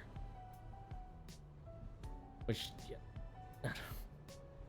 Let's see. No, I don't need help syncing up the microphone. Well, I guess I do, but... Here. If we're experiencing mechanical failure in real time, let's try doing some troubleshooting in real time.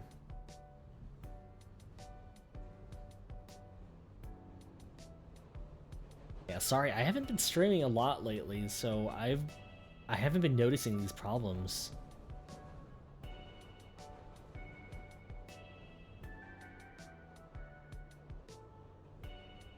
You have two? God damn it.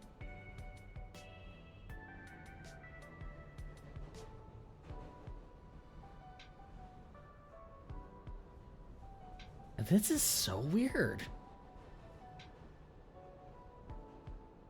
Even just taking a break of off like a week, and it's weird coming back to settings, getting it all accurate.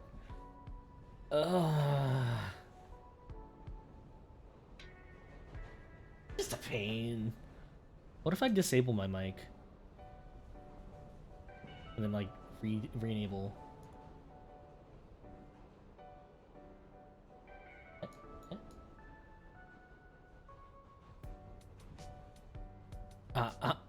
Oh, there it is. We're back. Wow.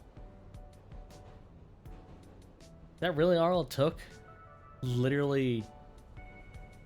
Oh, I hate this.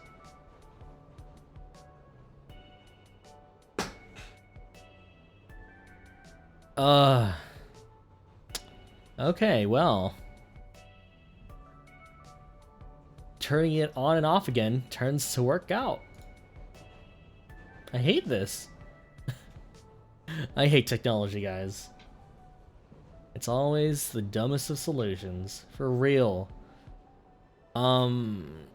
Yeah,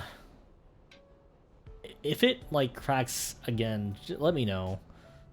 Not that I know if I'm gonna be doing this for much longer at this point. But thank you. I have some things planned out in the future, and it'd be a really, really bad thing to happen if it... God damn it, Mashu. The video now is cool, alright? God damn it. Hold on. Like, I want to say the last time I had mic problems, I was under the assumption that we either had a surge of electricity or a sudden lack of it, and it probably messed up my mic, maybe, or it messed up my... I don't know how XLR mics work. I'm not a tech guy. Ugh, hold on. Oh, okay. There we go. Nice. Nice. Hello. Okay. Back at it again. What were we even talking about? Yeah, I have some things planned. I say that literally every day. But trust me, things are being planned. Honestly, it depends on all the connected parts. Usually the power is handled by the sound interface, so if anything, it'd be that part to look at. This is a... Oh! Yo, 404, how you doing? Hello. We were not talking about my Ben 10 phase, thank you very much. Welcome, 404. How was Project Zomboid? I was in there for a little. I didn't actually... Like, I was lurking. You guys just got back right... You guys rated just in time because, my mic settings are A-okay again. There's no more delay, there's no more crackling to my ears, I think. But if there ever is, just let me know. Sound is one of my worst enemies, and... God. I wish I was better at this when it came to audio interfaces or not, but... I used to voice act. Doing good? Cool. I've been thinking about getting back into Zomboid. It's been a while. Box joined? Nice. I hope you two had fun. I should join too. It's been so long since I played Zomboid. Maybe one day. But yeah, I'm just kind of talking. We were talking about robots for a while. You mean you never really played before, so... Oh, okay, I see. Do I dare talk about collabs?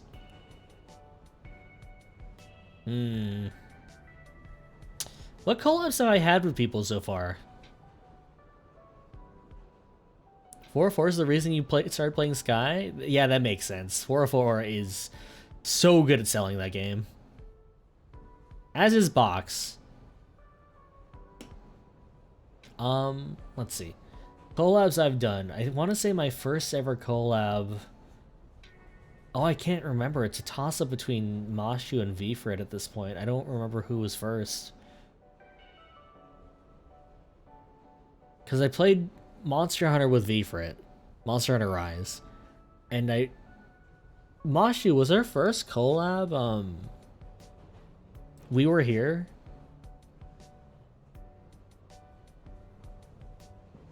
Didn't you do a collab with Kite first? What did we play together?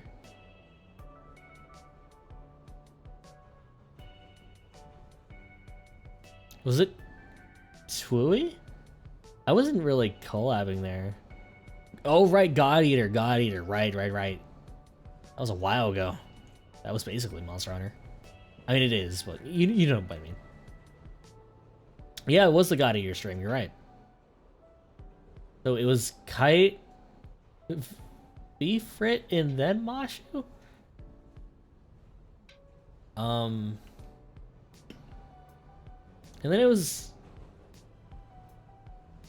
Oh my god, was my next collab literally you and Bitsy?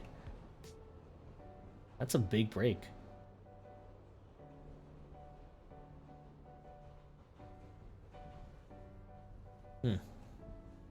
Because I collab with Vfrit again. I don't know what. And I guess I kind of had an impromptu co-op, or an impromptu collab with Rua for her subathon. Oh right, Crab Game, and then you played Fortnite. Right, got it. Oh, man, the Crab Game collab was a while ago at this point. I mean, that was when...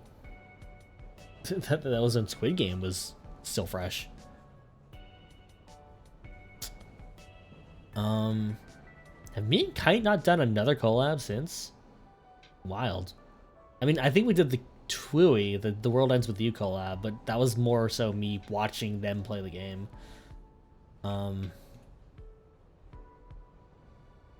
Yeah, I don't know. Maybe we could change that with Splatoon. I think everyone's gonna get Splatoon, so... Well, most people. Like I'm fine with Splatoon. For some reason I have Left 4 Dead 2 but not 1, so that can be a thing. I don't know, there are a lot of cool people I still want to collab with that I've just not had the chance to. Win Left 4 Dead 2. It's been a while. I'll play. All of Left 4 Dead 1 is in 2 now anyway. Oh right. I forgot they did that. Huh.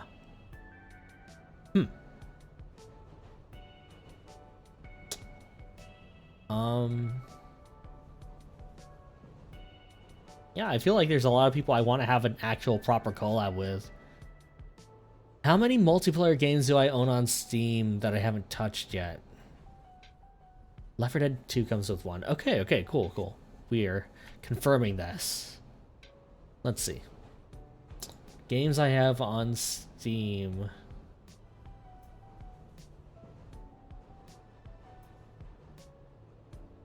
Rise?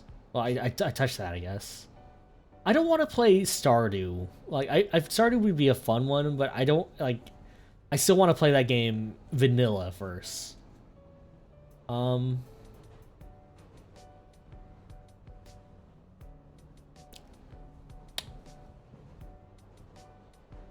Yeah, we're gonna have a Battle Fantasia stream. I'm sure someone out there owns that game.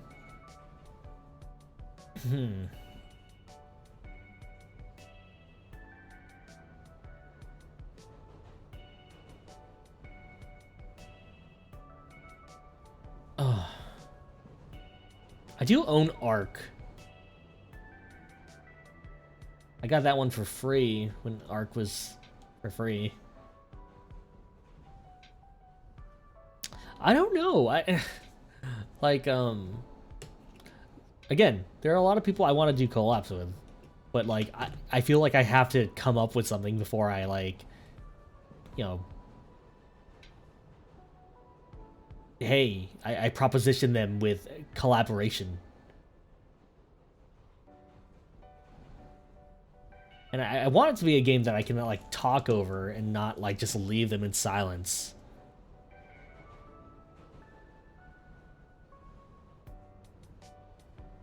You're actually thinking of putting together an Ark or Rust server? Sea of Thieves would be fun. I heard that game has like stuff to do now. You got Ark for free too. Never played it before. I'm curious. I've seen a lot of things. You know, from Neji Sanji and Hololive, so I'd be willing to give it a shot.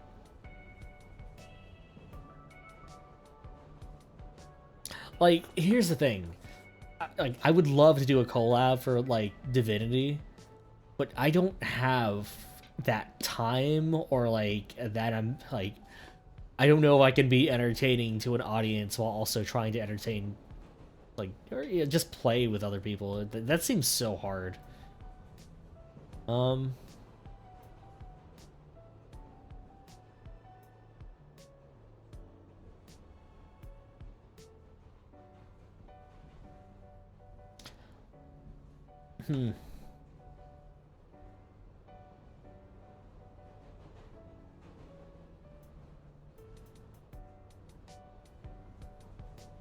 After a while, you just kind of find a rhythm to it. Really depends on who you collab with. Yeah. Like, I would love to be in a group collab. Like, I feel like I'm willing to give that a try again. Because one-on-one collabs, like, they're fun. But, like, I feel like 3 or 4, that's when you start to get a good rhythm going and where, like, someone can, like, hold off if they don't want to talk, if they need a break. What about Divinity 2? Like, that'd be fun, but I don't know. That seems like a hard one to manage, because that's basically like a D&D session.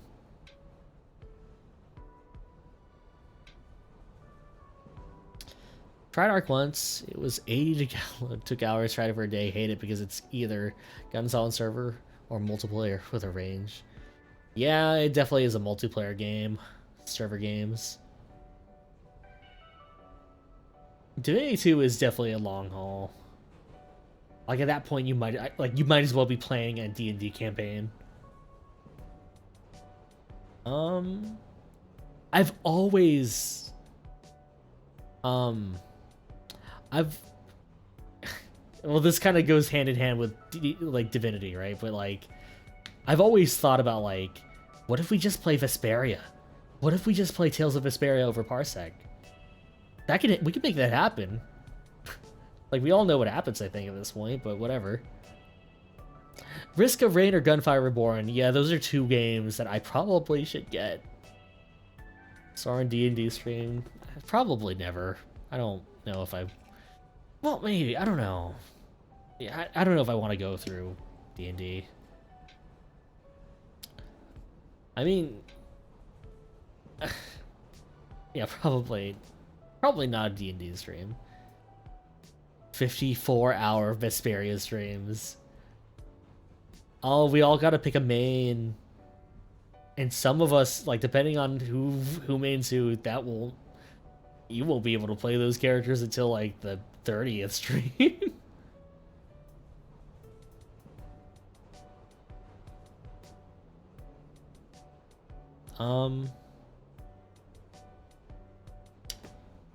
Westerado is 2-player, I think.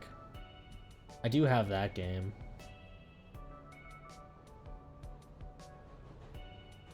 I don't know. One day I'll just invite you guys to play Among Us or something. I don't know. I feel like I need a...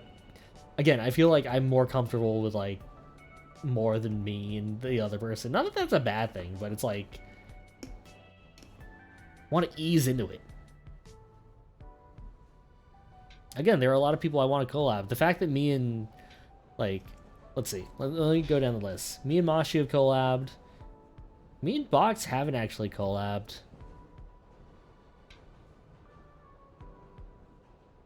The fact that I've still not been in a call with Doran is wild to me. So that's the same for Blaze. Blaze isn't here right now, but... I feel like... Yeah. I feel like it's weird that we haven't collabed either. Or even been in a call. It's been a while since you and me have been in a call box. Can we call it collab if I give you no choice? That's... You've tried before.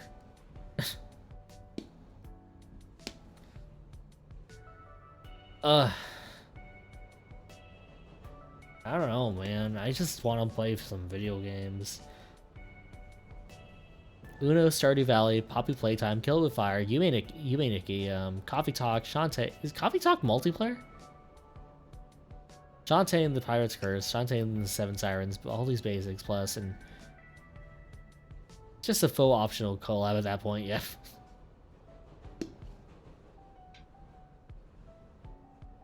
Is it? Do I really have a choice if there's no choice at all?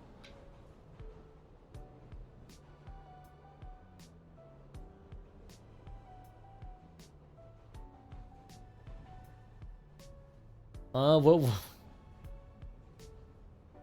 I mean, I could use some. I could use a squad to do PvP in Final Fantasy with at some point. That might get sweaty though. I feel like any VN structured game lends itself well to discussion. You're right. I've been watching Zoo and Rua stream Valhalla, and that's been very comfy. There's Core Keeper. You're right. I forgot about Core Keeper.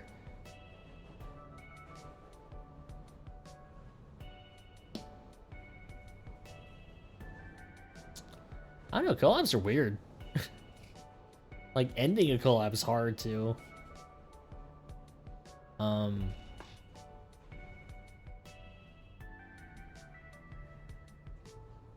Rogue Heroes is fun too. I've heard of that one. I think my brother is super into that one.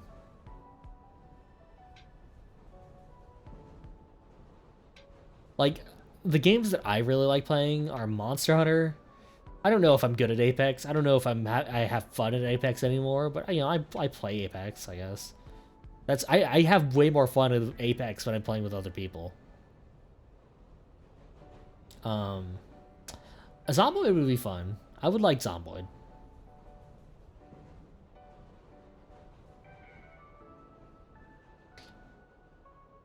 Yeah, I don't know. Maybe I just want a Discord server.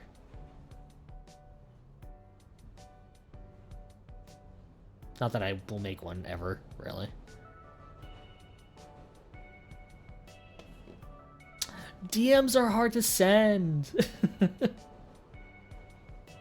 One day, one of us will work up the nerve, maybe. Again, Rua has basically told me that we are basically the same person, so I get it. I don't know if I agree with that statement. I feel like there are very obvious differences between the two of us, but... Same brain cell, so fair enough. Ending is easy. You just both break the call to talk and with chat for 5 minutes, and then you just both raid the same person. That's smart. I've never even considered that.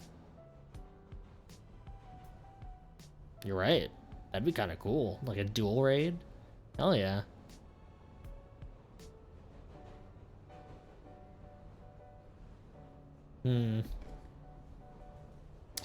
A raft is something I haven't actually played yet. I would like to play a raft.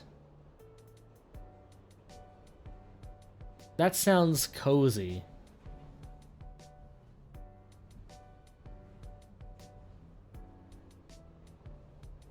I don't know, man. Collabs are weird.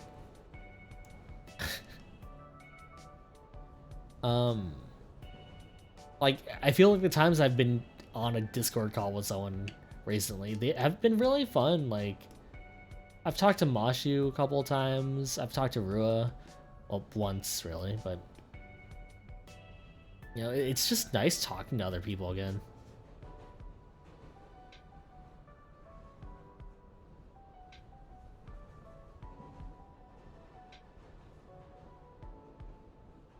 Maybe I stream as a way to feel the need or feel the what's the word? Maybe I stream in order to make up for the lost time I've lost not talking to anyone. Feel your anime face twitch. You can't escape us.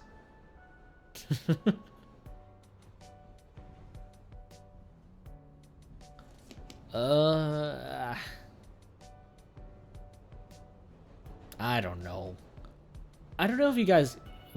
Oh, hey. Oh, hey. Hey. Right. What? Well, what? What's going on? Oh, right. The new TMNT is 6-player online. That sounds like it'd be chaotic. That sounds kind of fun. It's not gonna be fun having to wake up at 8 a.m. tomorrow. Works pretty well, to be honest. That would be a really fun time. Soren, Doran is on the Council of Blondes. You are on the Council of Perps with Sinbad from Maggie and the criminal from Nikki. Big difference. Do I know many other VTubers with purple hair?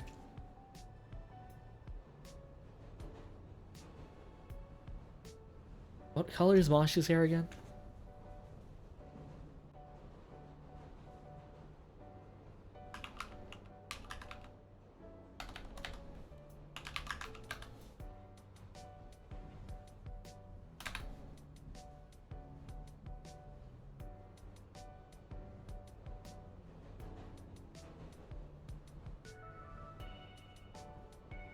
Not sure if you know any others with purple hair. That's wild to me. Purple horns count.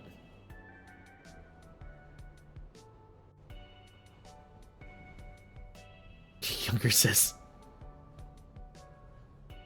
You know, and I'm I'm always astounded when you like just pop in with the right emo at the right time. You think Onigiri has purple hair? Don't remember.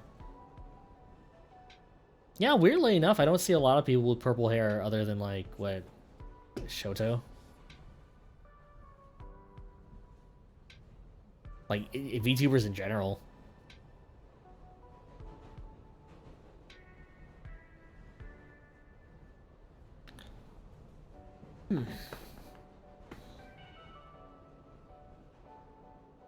I'm the only one left.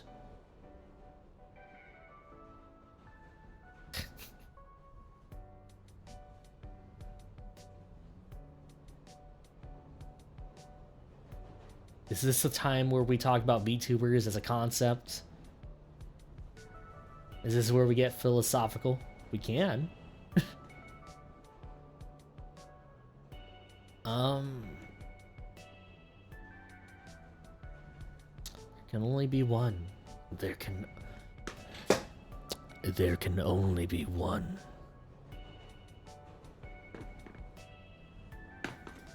Oh, that's what's going on. Hold on. Hello.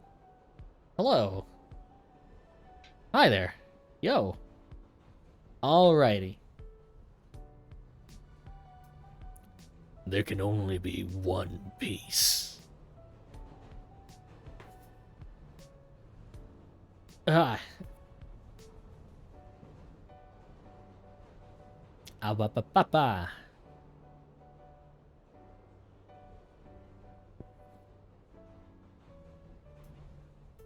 Blah.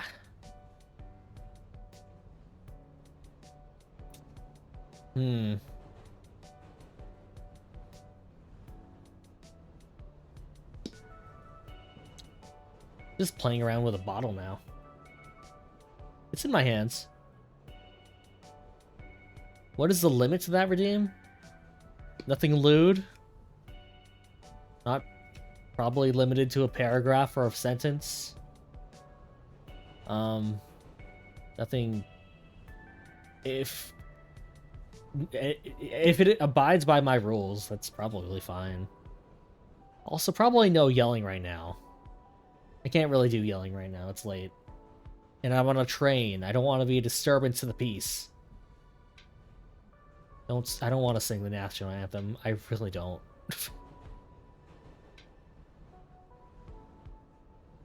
No SCP files? Probably not. Well, I can say redacted like over and over again if you want me to.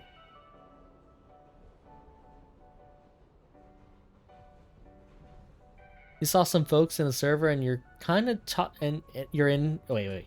Hold on.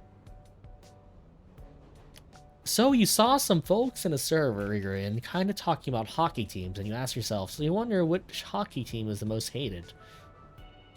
I'm sure they all hate each other equally. They're playing hockey.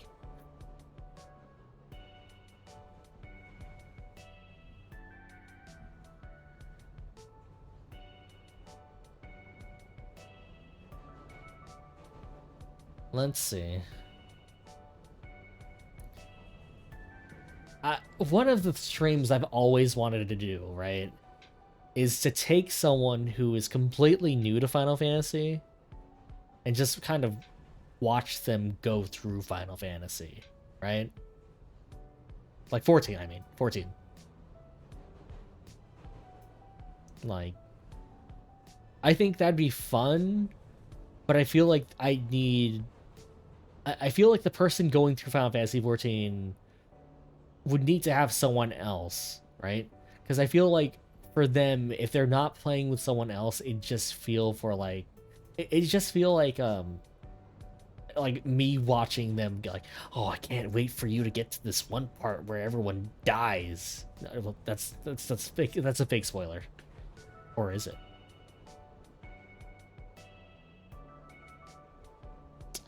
What? Okay.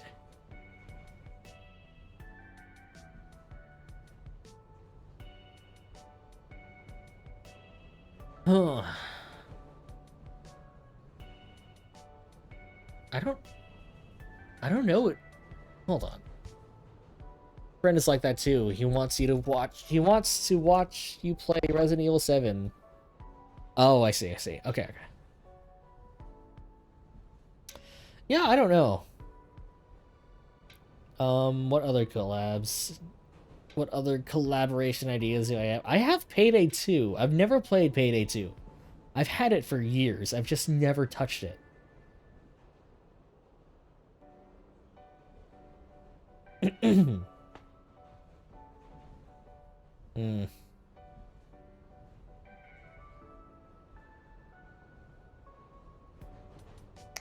Oh, I guess I do have a collaboration planned in the near future. But that's the surprise that even I don't know what's gonna happen. That's scary. uh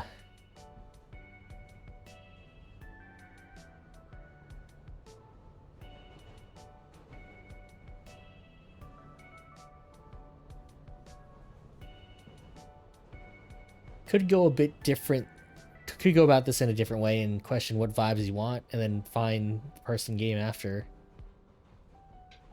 Start a bit more abstract. Yeah. I don't know. Like sometimes I don't even want to play a game. Sometimes I just want to talk. Doki Doki collab, like the Doki Doki Panic. You know. Do you know the fun fact about Doki Doki Panic? That's well, it's Doki Doki Panic, but he came over. I can't even do the bit. I can't. Ugh.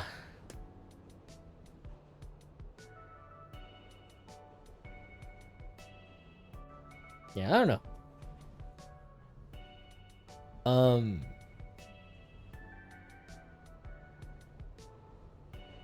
Doki Doki Literature Club collab with 5 people to do the dialogue. See, I'm always iffy about that, right? Because like Doki Doki Literature Club, I genuinely think is, you know, it's an alright, it's a pretty, it was everyone's first introduction to like, well, a lot of people's first introduction to like, you know, the fourth wall, scary type of stuff, fourth wall breaking, and it's like, that's cool, but I feel like I've seen a lot of VTubers specifically, a lot of collabs with literature club kind of going south because, you know, content warnings and, you know, that game's messed up in certain ways. A drawing collab could be fun, like just shooting the shit, just talking about things.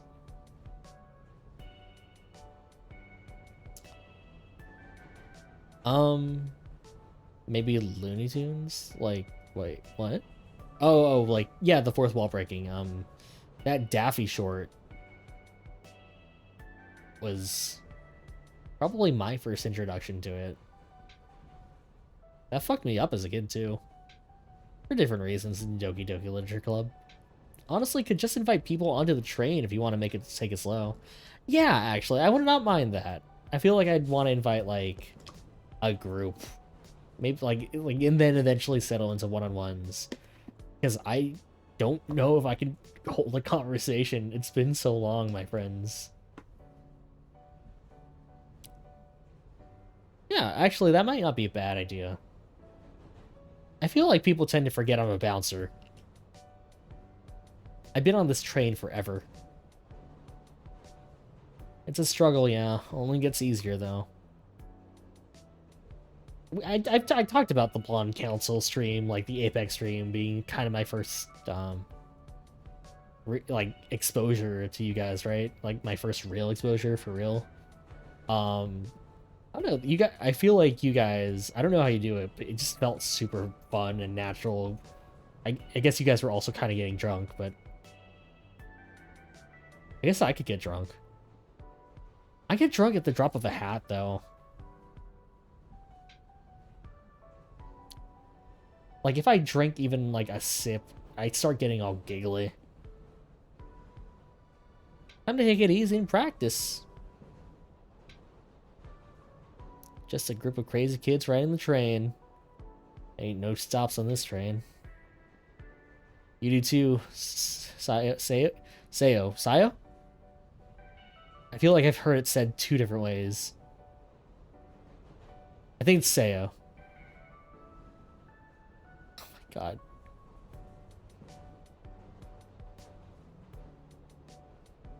Yeah, I can't drink. I am not a drinker. I like drinking. I like drinking a lot. But, you know, if I'm drinking, usually it's the end of the day and I die afterwards.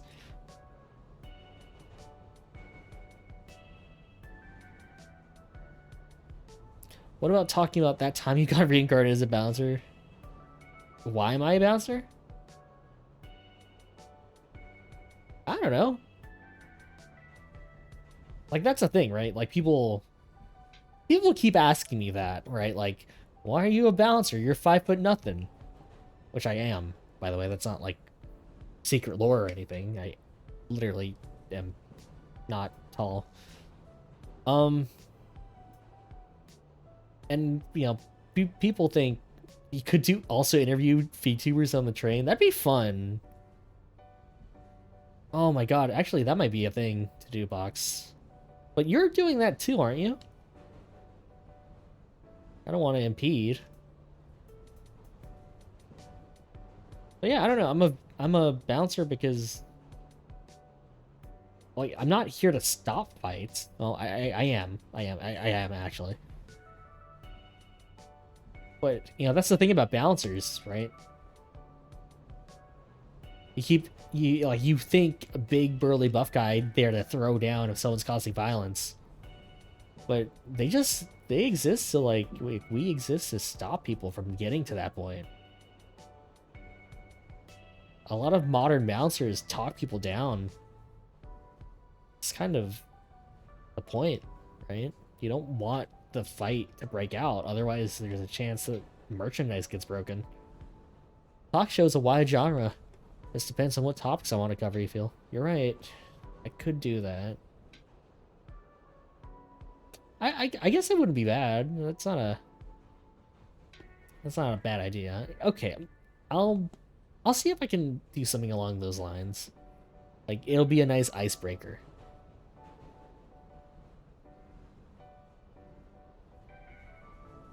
Wait, you're confused. Isn't a bouncer what you call the guys that play basketball?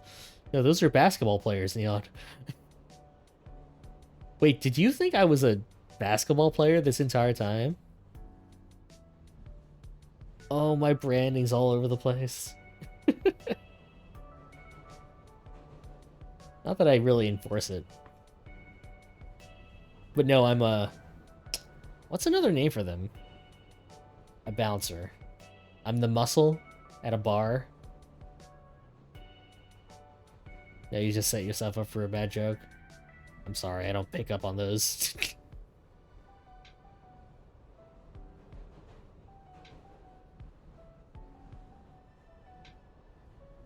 Yeah, security guard.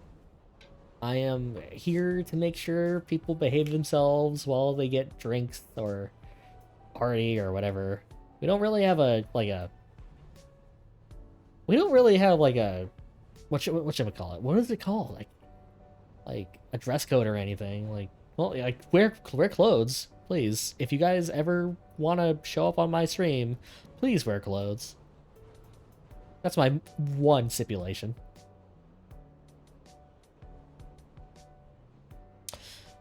Well, yeah. Yeah. You can be a scrapper even if you're short. Yeah. Like, I don't know any martial arts or anything. I just like throwing things. I play with items. Like, originally I wanted to actually play some fighting games to make sure, you know, to find out how to fight properly, but that didn't end up working out. I don't think I played a fighting game other than Smash and Multiverses. And I don't know what I'm learning from Tom and Jerry other than violence. Anything can be used as a weapon. You're totally right, Bucks. Oh, is Gizmo coming tomorrow? I might need to check back in. I still have not touched Morty. That said, you're just biding time for Street Fighter 6. Smash Bros. As a whole needs more villains in its roster. That's fair, Ari. Big patch. Notes just dropped. Okay, I'll look that up. What's going on with my... Like, okay. Well, let me set up a little bit. Morty got added. I think Rick is still in somewhere. I think if I did a talk show, I would like to like ask people about like, oh, what VTubers do you like? Who are your favorite Oshis? Um, indie, like across the entire board, right? Like corporate, indie, so on and so forth. You like Hololive, you got like Nijisanji, like Bishojo, like, you know, we. I would like to just ask people about that kind of stuff. Because I want to celebrate the fact that we're all VTubers here, and I feel like, you know, whether or not you're super into corporate or you're super into indie, like, we all still have very big influences, right? It's interesting to hear who inspires content creators. Yeah, like, I like finding out how people tick, right?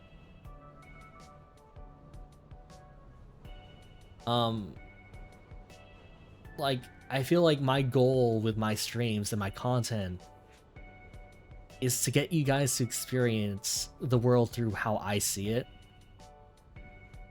Like, just kind of talking my mind, just talking about, like, what I'd like to talk about, what I like to play, and what I like to, kind of how I envision the world. And honestly, I'm gonna kind of go... I'm gonna go ham on that in the future. Enter my mind. What was the Tumblr thing like? Enter my twisted mind.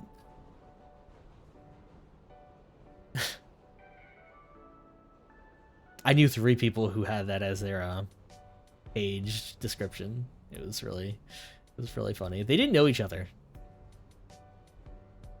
But it was really funny. Ugh.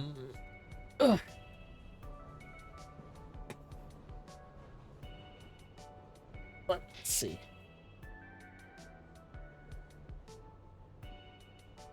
Can be a double train interview where they question you as well. That'd be okay with that too. Like, I love answering questions about myself because I'm a narcissist.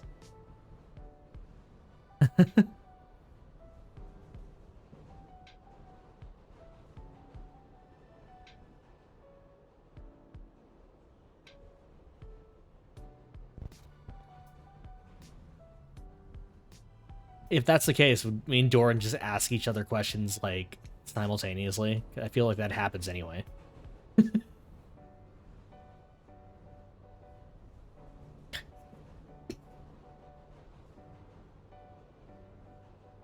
We just do the mime bit. Perfect symmetry. I mean, I guess I'll be doing something like that soon. It's not really a spoiler, like, I think me and Box have something planned soon. Just let me know whenever you want to do that, Box, by the way. I'm totally down.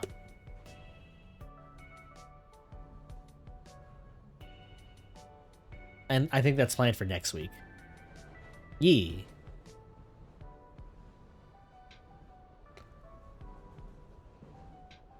Ugh.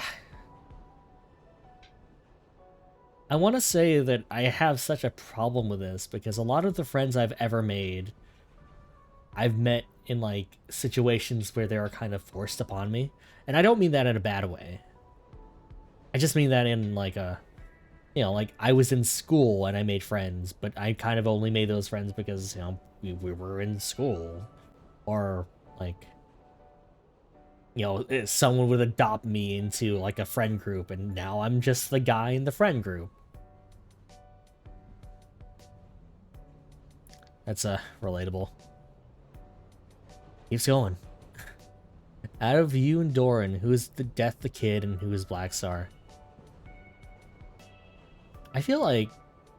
Would I be Black Star? I feel like I'm not collected enough to be Death the Kid. Circumstances forced us together, and oh god, now one of us has to be proactive. Yeah, that's most of my friendships. Like, even me and Box just kind of fell into the same places at some point. No, actually, I think I was adopted in that one too. You guys literally did the stream idea I was thinking of, where you took me through Final Fantasy. Without streaming it, of course, but essentially.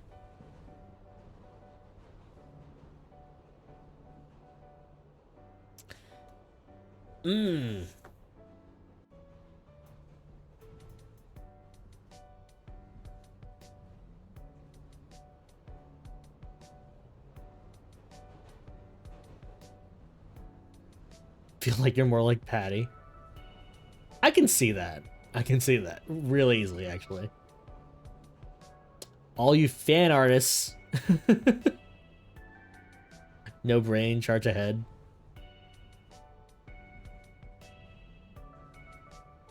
Yeah, I can relate to that, actually. Yeah, I don't know. I'm sorry that, like, every stream I have ends in, oh no, I'm socially awkward. I don't know how to talk to people. You feel like you caused some trauma in Final Fantasy 14 for some reason? Maybe message me that. If you're comfortable with that. I'm in good company. You bet over 50% of us are also socially awkward. Yeah, I can see that. It's like, you know, VTubers, right? Like, we don't want to talk to people. We want to be anime characters. I mean, what?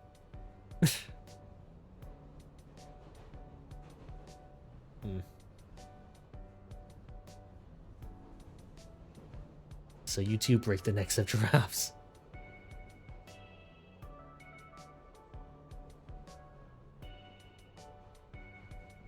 We're actually thinking of that exact scene. Oh, nothing bad. Just you maybe unintentionally and sometimes intentionally killing people in 14. I feel like impish is how I describe you, Box. Like, you're very calm and collected, but you also have like a playful side where you like to just cause chaos.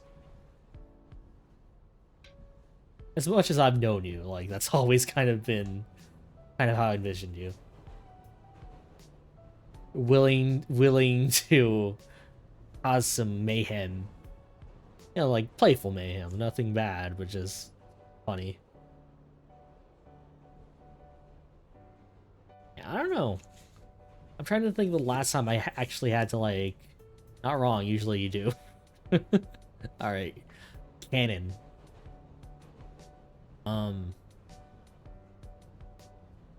Yeah, again, I know you guys said it's okay, but I feel like I talked about this a lot. How do I make friends? Actually, what was that YouTube channel? I can never pronounce it. Kurtz? Nope. Oh, Das, I would not be happy.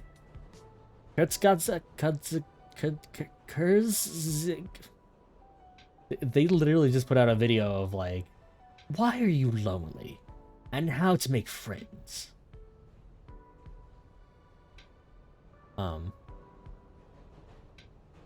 Which, you know, weird timing on that.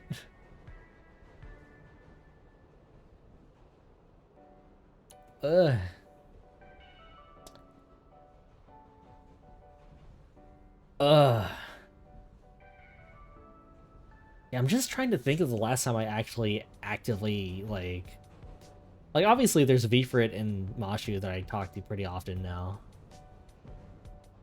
I don't even remember how that happened, though.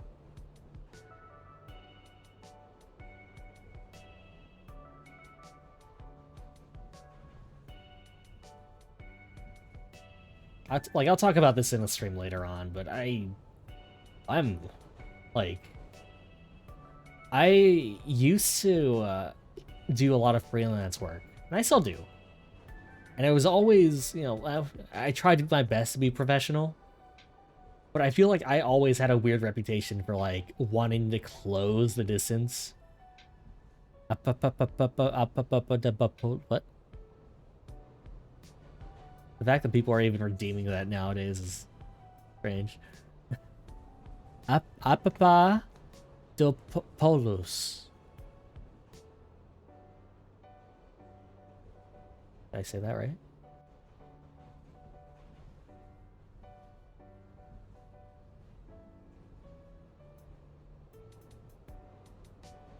Yo, that word? I'm missing out. What's happening? But yeah, I was always when I used to do freelance work, I would do work for people who would contact me about it. And I always had the weird like habit of being like overly friendly, I guess. And they would act friendly in turn, but I was never sure if that was like appropriate or if that was like seen as weird for in a professional environment. I don't know. Some cool people I worked with. But, I don't talk to them because that never really came out of anything. I hope this isn't as sad sounding as it sounds. Like, I don't mean this to be like, please collab with me, please. I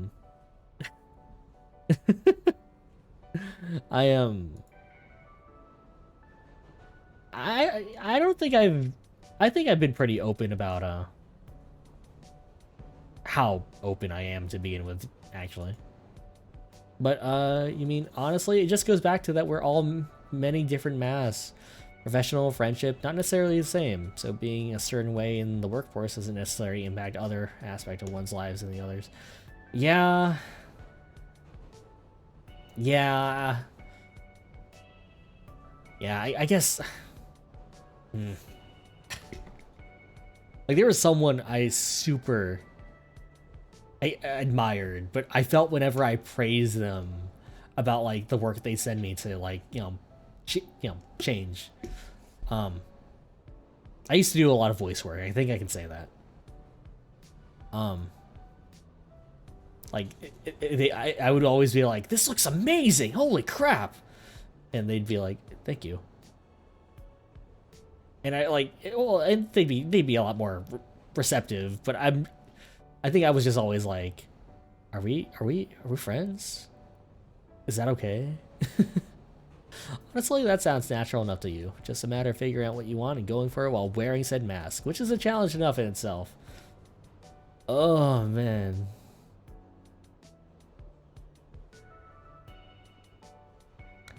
I feel that, though. Trying to bridge the gap in a way that's, like, natural, but also, like, is making friends ever natural? Did you make friends with that guy in high school because you really connected with him? Like that group in high school? Or did you just make friends with them because they rode the same bus as you? Alternatively, are you friends with the people you know because you are friends with them or because your parents are friends with them? No, actually, I think that one's not applicable to me. I don't think I've ever made friends with any of my parents' friends. Kids. Ugh. Thank goodness for that.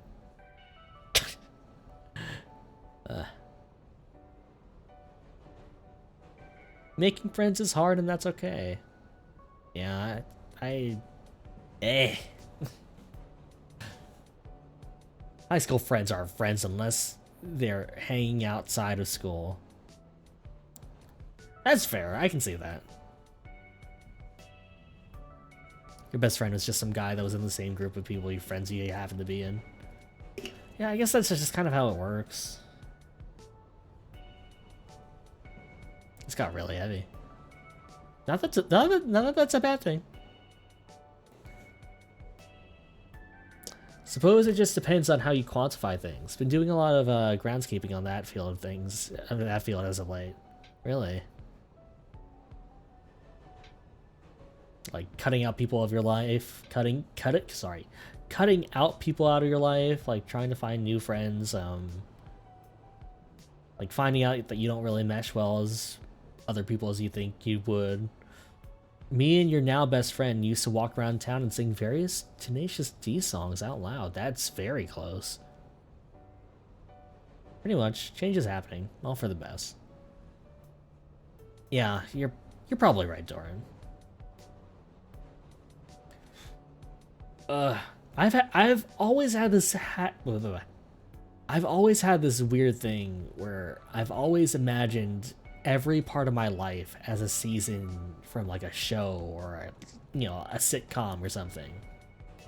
And like, if you ask anyone who's known me, I've mentioned this multiple times.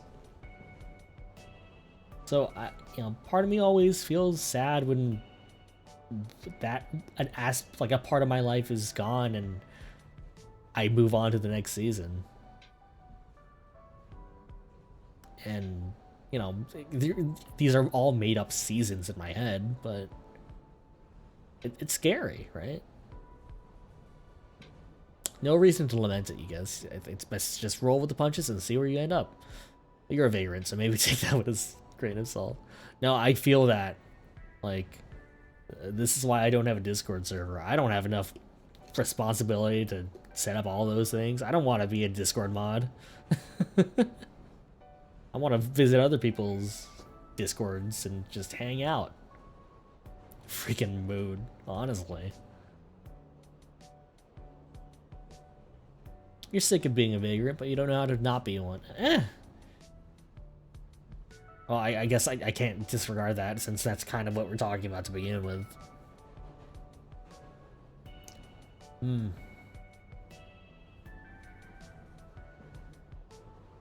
You sort of have a server, but haven't organized it yet. Yeah. Still, though, you think it's good if you try, and if it fails, then hey, you learn from it. Always better to take the shots. You're right. I'll be more active in asking people to hang out. You have learned, you failed, yay. You get it. The changing of the season thing hits with you, yeah. Yeah. It's like I don't know if anyone else thinks of their life like that, right? Like, oh, season 3 Soren, what a mess that guy was. Season 5, he got everything a bit together, like, found a community that he was part of, and then season 11, what happened there? He started acting like an idiot. It's like, what? It's like Alien Force Ben 10, Jesus Christ. Or Ultimate Alien Ben 10. He was more of a jerk in that one. God damn it! It's back to Ben 10, god damn it! It sounded like you saw the new Rick and Morty episode. I have not watched Rick and Morty for a while, actually. Not that different from most people, really. We have age groups for a reason. Humans who love classifying things. Yeah. Yeah, they sure do. Gotta put things in a neat little classifications, otherwise things just don't make sense. Things make sense without putting them into little classification. Ooh, sorry. Wasn't that an episode of Ben 10, Back to 10? Yeah. Yeah, it was. God damn it, Neon. Yeah, I don't know. I am pretty confident in saying a lot of the people who I have met through this, I would consider them friends, even if I've never talked to you in person, or like, one-on-one, or even just at all. Like, I don't know if that's weird or not, but I feel like, I've met a lot of cool people. I say that every stream. I'm getting sappy again. God damn it. Yeah, I don't know. I feel like a lot of the people I've met have been pretty chill, pretty cool, and I would not mind hanging out with them. BRB, yeah, no problem, Ari.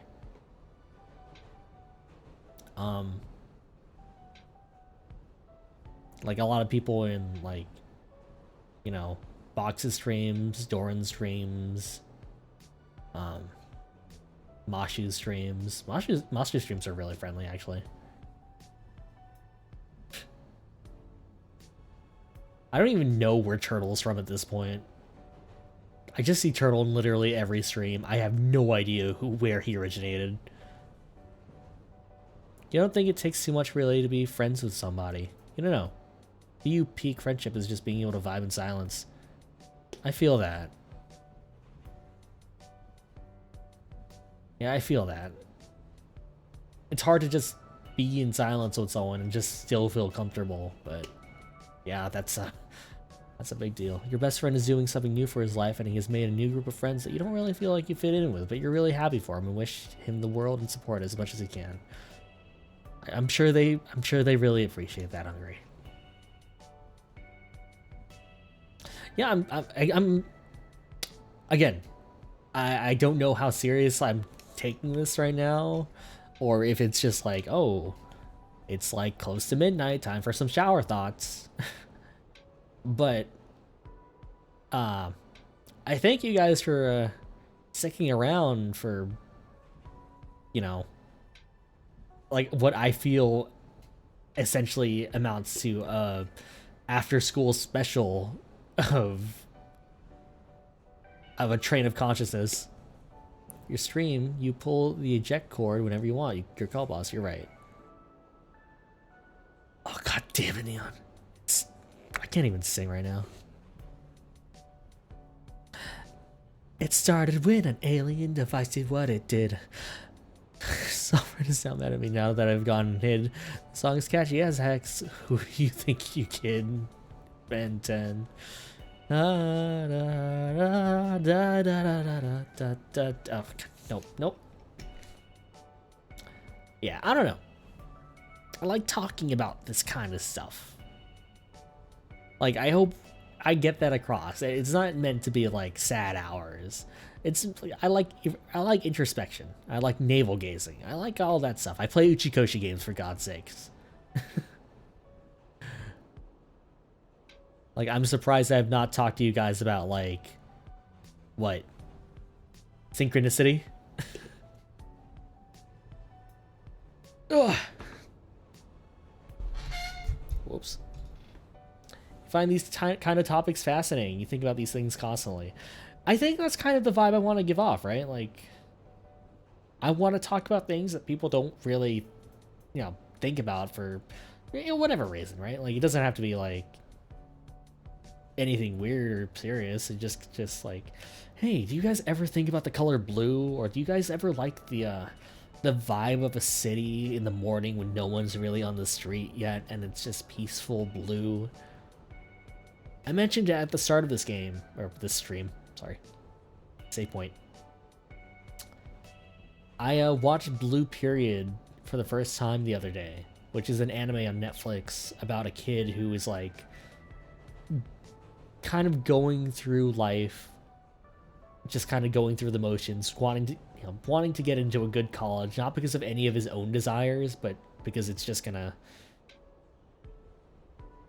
you know, go through. He's just gonna go through the motions in order to get a good job and, you know, be successful, whatever that means. But then there's a scene that I relate to so much where he looks at a city and he finds it so beautiful because it's just bathed in blue light in the mornings and it's so calming. And he tries to get that across to his friends, but they just look at him weird, right? Like, what do you mean the city's beautiful? It's just blue. Like, it's just a blue, musky city. And, you know, he's whatever about it. But then he's asked to draw it, right? He's asked to draw a scene for his art class. And he does. It's not like, you know, he's a beginning artist. He's not really the best yet. But he draws something that gets across his vision perfectly through his mind's eye. And he shows that to his friends. And, you know, they get it. They're receptive to it. Oh, so this is what you meant. I see. It is blue. It is really pretty looking. And, you know, he starts crying. And it's like a really emotional moment where he literally feels like he has finally gotten something across to someone else. Like, and it isn't being, like, just tossed away as a joke or something like that. And I think about that. Shower thought. Why is it okay to name a guy guy, but not okay to name a girl girl? I think there is a reason for that. I used to know this. I think guy is it originates from something else, from another name. You blew before the sun is something else you used to stay up and sing out just to exist in that air and silence. Yeah, I've never been one for, like, the outside, but I get what you mean. There's something comforting about just existing. The phrase, "no one is an island," sticks with you here. We're all islands in a different manner. Getting our currents to impact another is often profound. It's a miracle any of us even know each other, really. Like,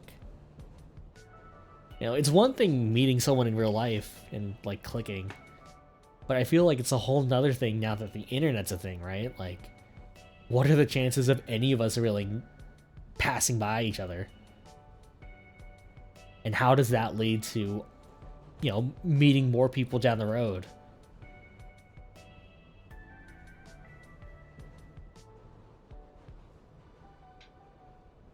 I have no idea where Turtle came from. I don't know why I'm thinking about Turtle right now, but Turtle's in, like, every chat I see. I don't even know where he originated. Yeah. Turtle's God. Like, Mashu knows him. Doran, you know him. V-Frit's friends with him.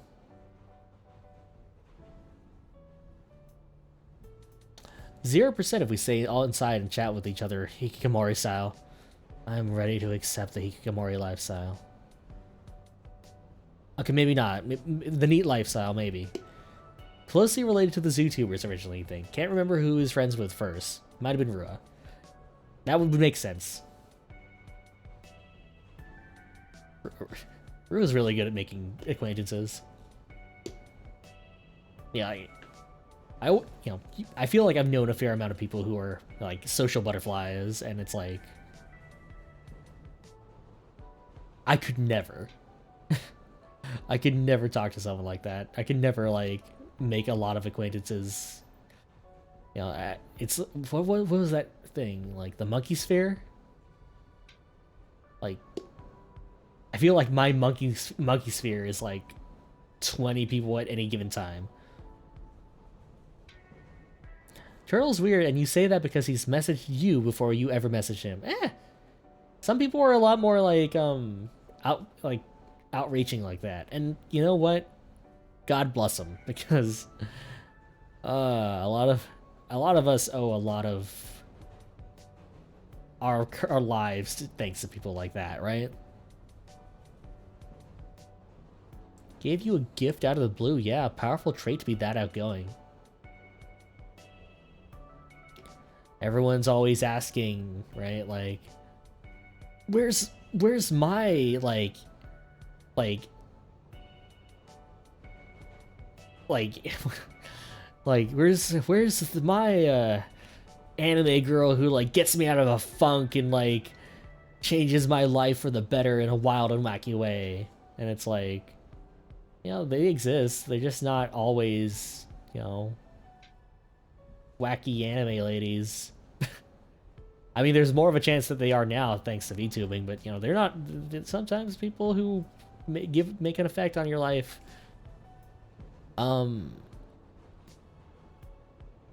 not everything needs to be a big Hollywood moment. Sometimes it's as simple as, hey, here's $5. Let's talk. You seem interesting. Sometimes when you're driving, you think that the people in the other cars are experiencing this world in a way you'll never understand, and you may never be in the same area as them for the rest of your life. That is something that like constantly goes on in my mind, right? Like all these random people that I'm randomly seeing the faces of, like just at the mall or something. And you know, I'll see them in my dreams because that's, you know, your dreams just randomly pick faces to use for whatever. But yeah, that's crazy. I remember seeing a lot of stories. I loved stories like this where like, oh, we're a married couple, but you know, we looked in our photo album and turns out we were at Disneyland at the same time. Wild, right? Like when we were 6. Oops, sorry. Sorry, turbulence on the train. Dreams, alternate dimensions confirmed from Doctor Strange. Oh, don't get me started on dreams. Dreams mess me up. Dreams, nightmares, a lot of them. I love the dreamscape. I love the somnium. Play Somnium Files, please.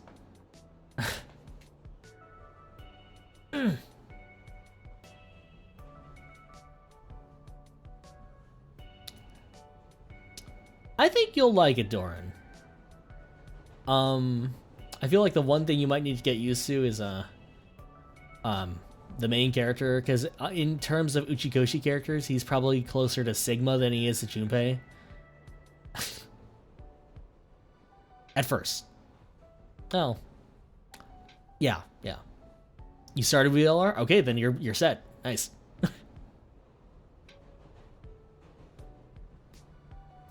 Yeah, if you ever play that game, let me know. I would love to talk about that game. Yeah, I don't know. Again, I hope none of this comes across as, oh, I'm sad or depressed or anything like that. I just like talking about things like this. I have no filter when it comes to midnight stuff, and I'm happy to like. No, we're what's the phrase? Waxing poetic. I like that. I like that a lot. I guess this is a save point, right? We are indeed saving.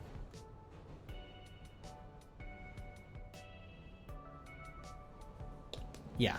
Again, like, hold on. Okay. Yeah, like,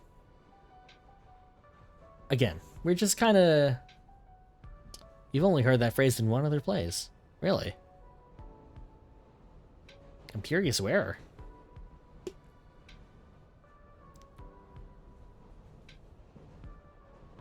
Oh, Homestuck. Of course.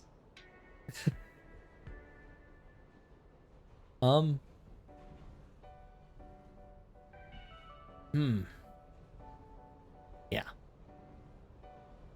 Been told you're cursed with an old soul. Shrug. I got fucking made fun of the other day because I knew what the video now was, and also I use the word rad basically all the time now. I don't know what happened. What is going on? Yeah, I don't know. I like comfy streams. I like talking about some, you know, like bordering on the edge of serious stuff. Oink oink Zoop House. Maybe we should have another one of those streams where we just watch old commercials. I'd be fine with that.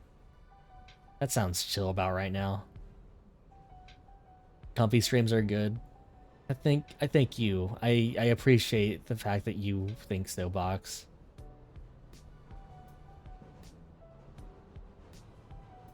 How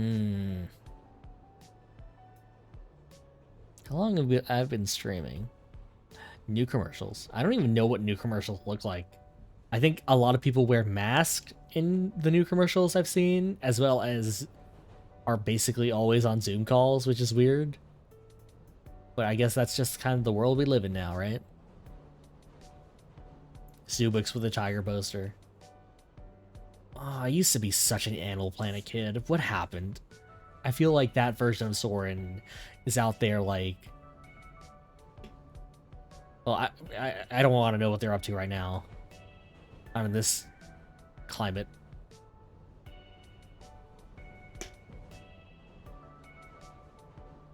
You mean like go ahead like 5 years to the last... Oh, you're right. Like go 5 years in the future from like the mid-2000s. Did we do the mid-2000s? I think we did. So like the 2010s. So like I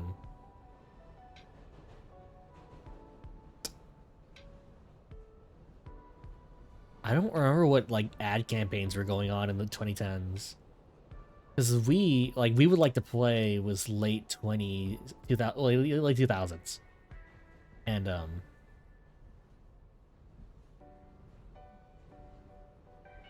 that was the what was that really good PlayStation like commercial? Like where it's like all of them in a bar. I think that was 2010s. Don't talk to me about Ben 10 commercials, Neon. Why? That was early PS3 era, but after the baby. Thank God. I don't need to remember that goddamn baby.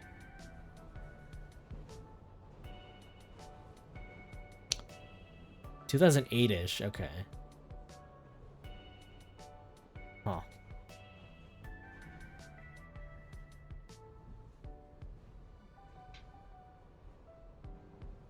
I want to say the PS3 was 2006. That sounds about right. Let me check. Nope, exactly. 2006. November 11. Oh, well, in America. Nope. No, it was in America. It was 26 in America too. 2006 in America. You got a PS3 in 2010. I think that was still... Yeah, that was still PS3 era. PS3 era was basically that entire decade, right?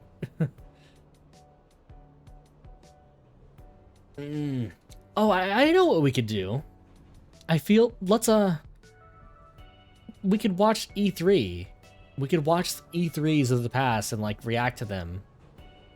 Like, maybe a compilation of, like, all the, you know, big moments from E3s. That'd be fun. Put things in perspective. Like, I'm not really about hype culture or anything, but I do like, you know, just kind of looking at I really like looking at, you know, the history of games. Oh, good, we get to experience, oh my God. Okay, maybe this is a bad plan. Mr. Caffeine was great, that was funny, but now I'm remembering all the other... I'm now remembering a lot of the other stuff.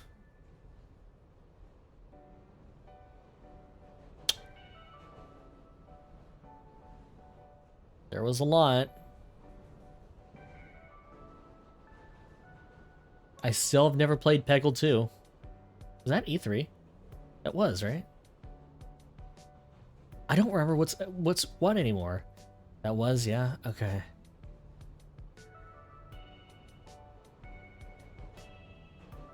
Yeah, we might watch E3. That might be a fun little thing. This is honestly why you just skip them and watch the Watch Mojo recap. And that's why E3 is dead now. Because everyone realized we don't need to spend millions of dollars on this little event. We can just put out a video. The cringe was part of it, though. You're right. It was.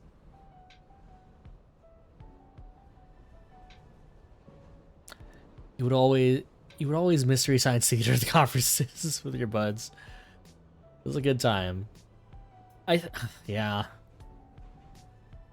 I was always someone who watched E3 like on the TV and just kind of like absorb it in silence. I think my brother was there. Me and my brother would always watch it on E3 or on TV, when we could. And then the internet happened. We kind of stopped that practice because why would we watch it on TV when we could watch it live on the internet? It aired on Disney XD at one point. Did you guys know that? It was weird. I didn't watch it. At that point, I was just always on the computer. Like, why would I watch a lesser version of the E3 game show on Disney XD of all things? But I just remember seeing it and it being weird. Controversial. This couldn't have been that long ago. This was like Last of Us 2. You're right, that did happen. That was in the brief period when Disney tried to get development studios going and wanted a hand in that pie. It's gonna get a little crazy, gonna get a little wild. I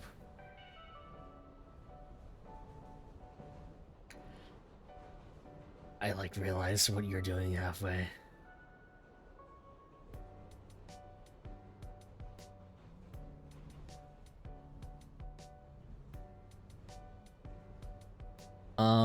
Are we hitting 3 hours, 30 minutes yet? We can go for a bit longer.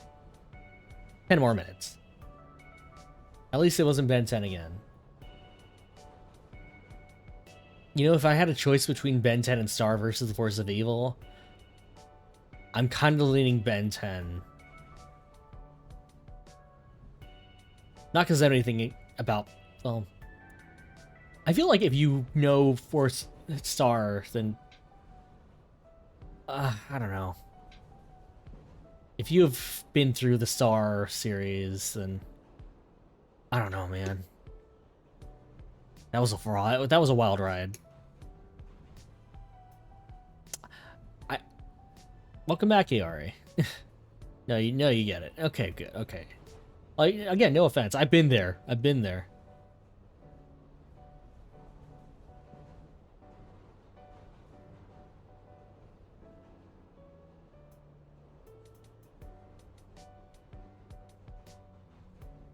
Ugh.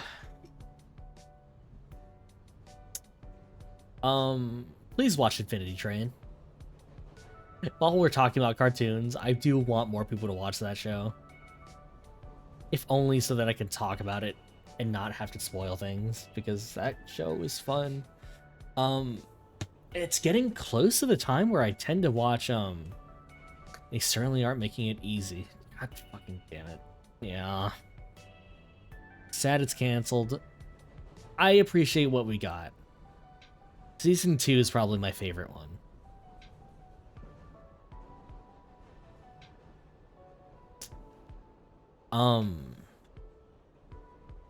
What else?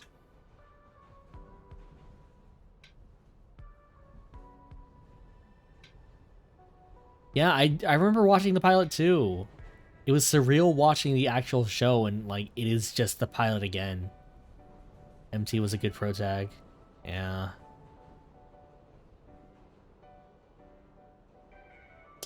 I really like the relationship between MT and, oh my god, what was his name? If it's not like a weird name, I don't remember it. Ricky. Okay, cool. Alan Dracula is one I remembered. Ricky, nope.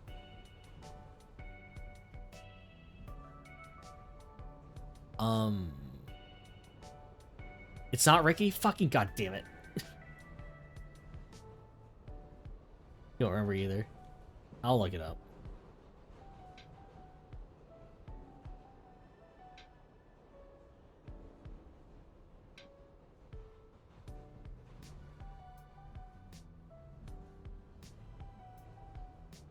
Jesse. Yeah, that makes sense. That rings a bell so easily. Robbie Damon. Goro Akechi himself. Ricky was close. it was around there.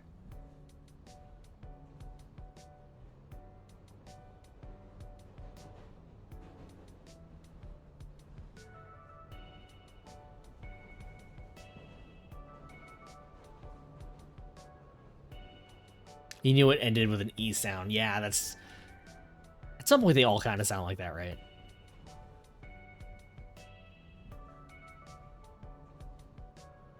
Ugh.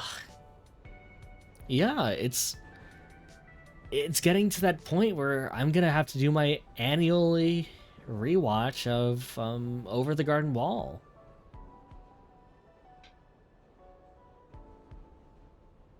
Because otherwise, that's the only way I can ever experience the joys of fall ever again.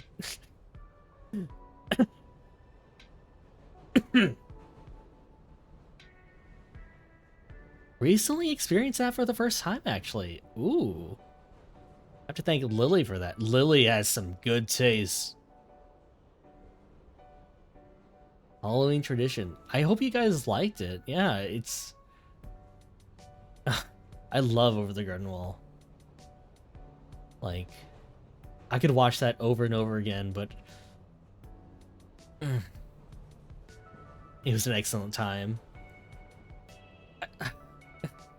It's late. I understand.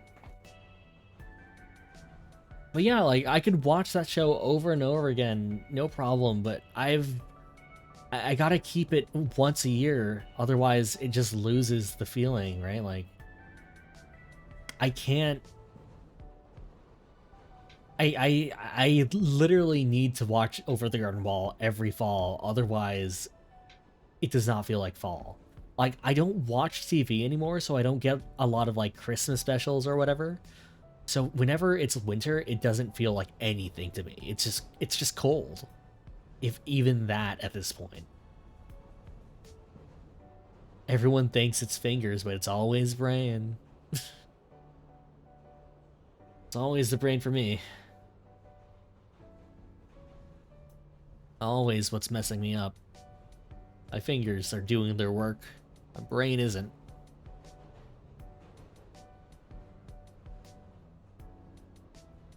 Get it.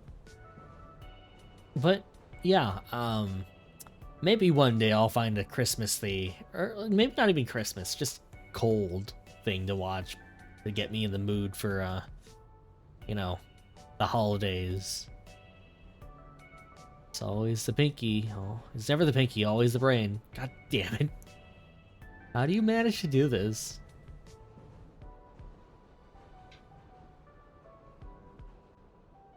Yeah, I don't know. Maybe I need a new Christmas special to watch. I'm down for other holidays. But, you know, animation is gonna pick Christmas usually, like, 9 out of 10 times, really.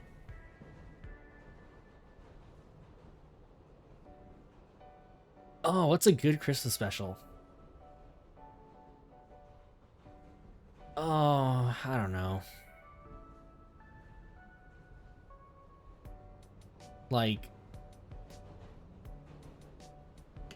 Scrooge, the Disney Scrooge one, like with a Scrooge McDuck. That used to be a good one for me for a while.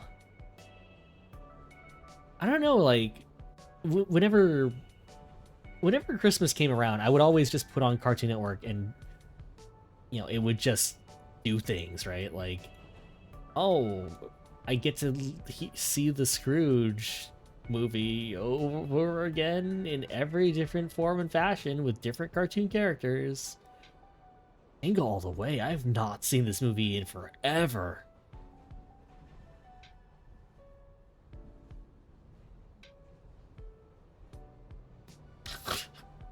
I just keep remembering the bomb joke, and it's like, that was really funny back in the day. You know, whatever. It still is. It still is. It's a hilarious joke. I love that movie. There's this really good animated movie about Santa Claus's origins. Was that the puppet one, the claymation one? I think I know. Oh, what? Hold on. Christmas Chronicles. No 3D. Okay.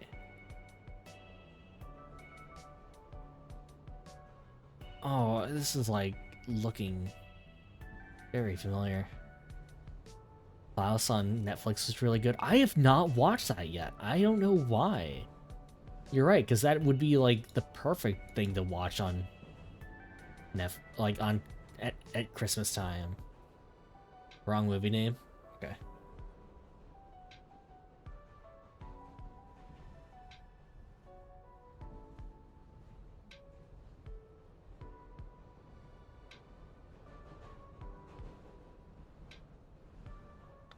Yeah. We'll I'll wait. But yeah. Maybe we'll... Yeah, Klaus, right? Yeah. The 2D one on Netflix, right?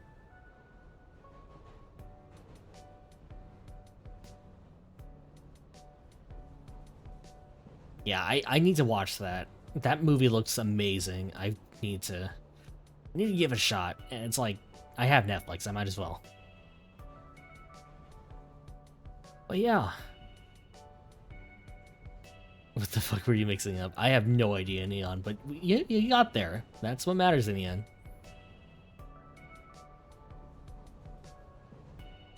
Alright. Everyone watch Over the Garden Wall. That's your homework for tonight. If you watched it before... Well, if you watched it recently, then I think you're good. If you haven't watched it recently, watch it again. I will say, that's... It's kind of the one reason I am a big Pomu fan, is that she was the one person who has brought that up and like actually had a watch along with it with her viewers, and I was just like, you are a good person. You are good in my book. If I ever met you, I would shake your hand and then immediately be mauled by all of your fans. J.K. Simmons voices Klaus. Yeah, of course he does. Of course he does. Of course. It's like, he is that voice.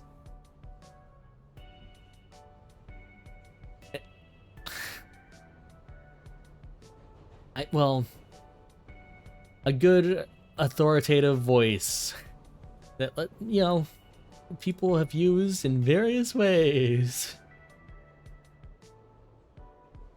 He's also in Infinity Train. He's also in Gravity Falls. He's in Klaus. And he's in... he's in Invincible.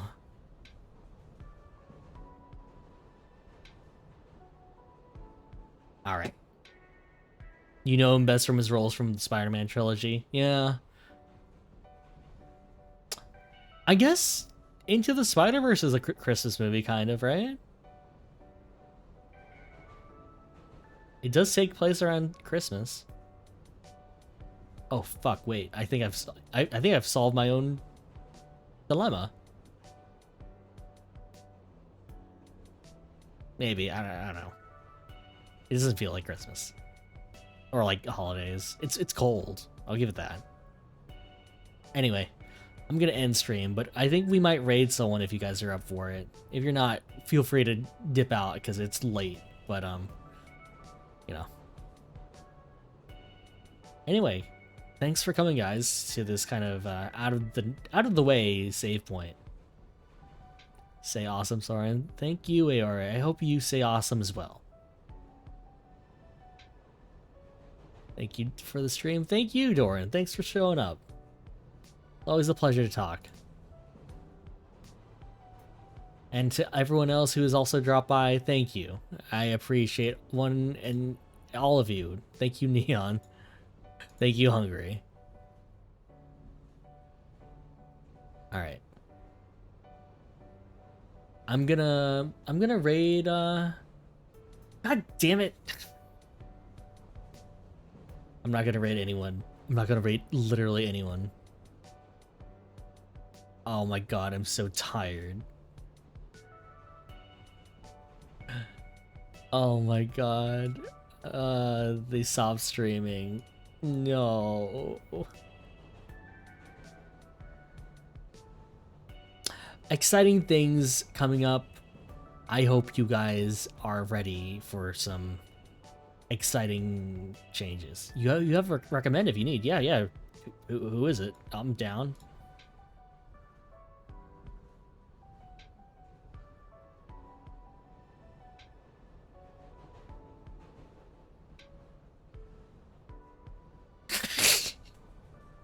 They might have been the same person.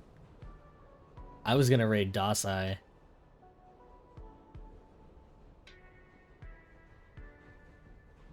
Who was raiding in Final Fantasy, actually. Everyone's just crashing. Yeah, makes sense. Okay, well, we'll just end here.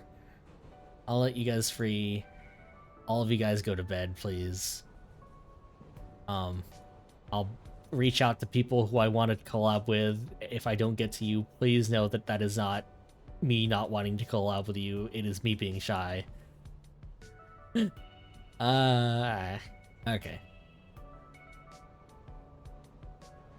I'll talk to you guys later. But until then, I've got to bounce. Okay, I nailed it. I nailed it that time. I'm not forgetting my outro. Okay. Good night, everyone. Sweet dreams.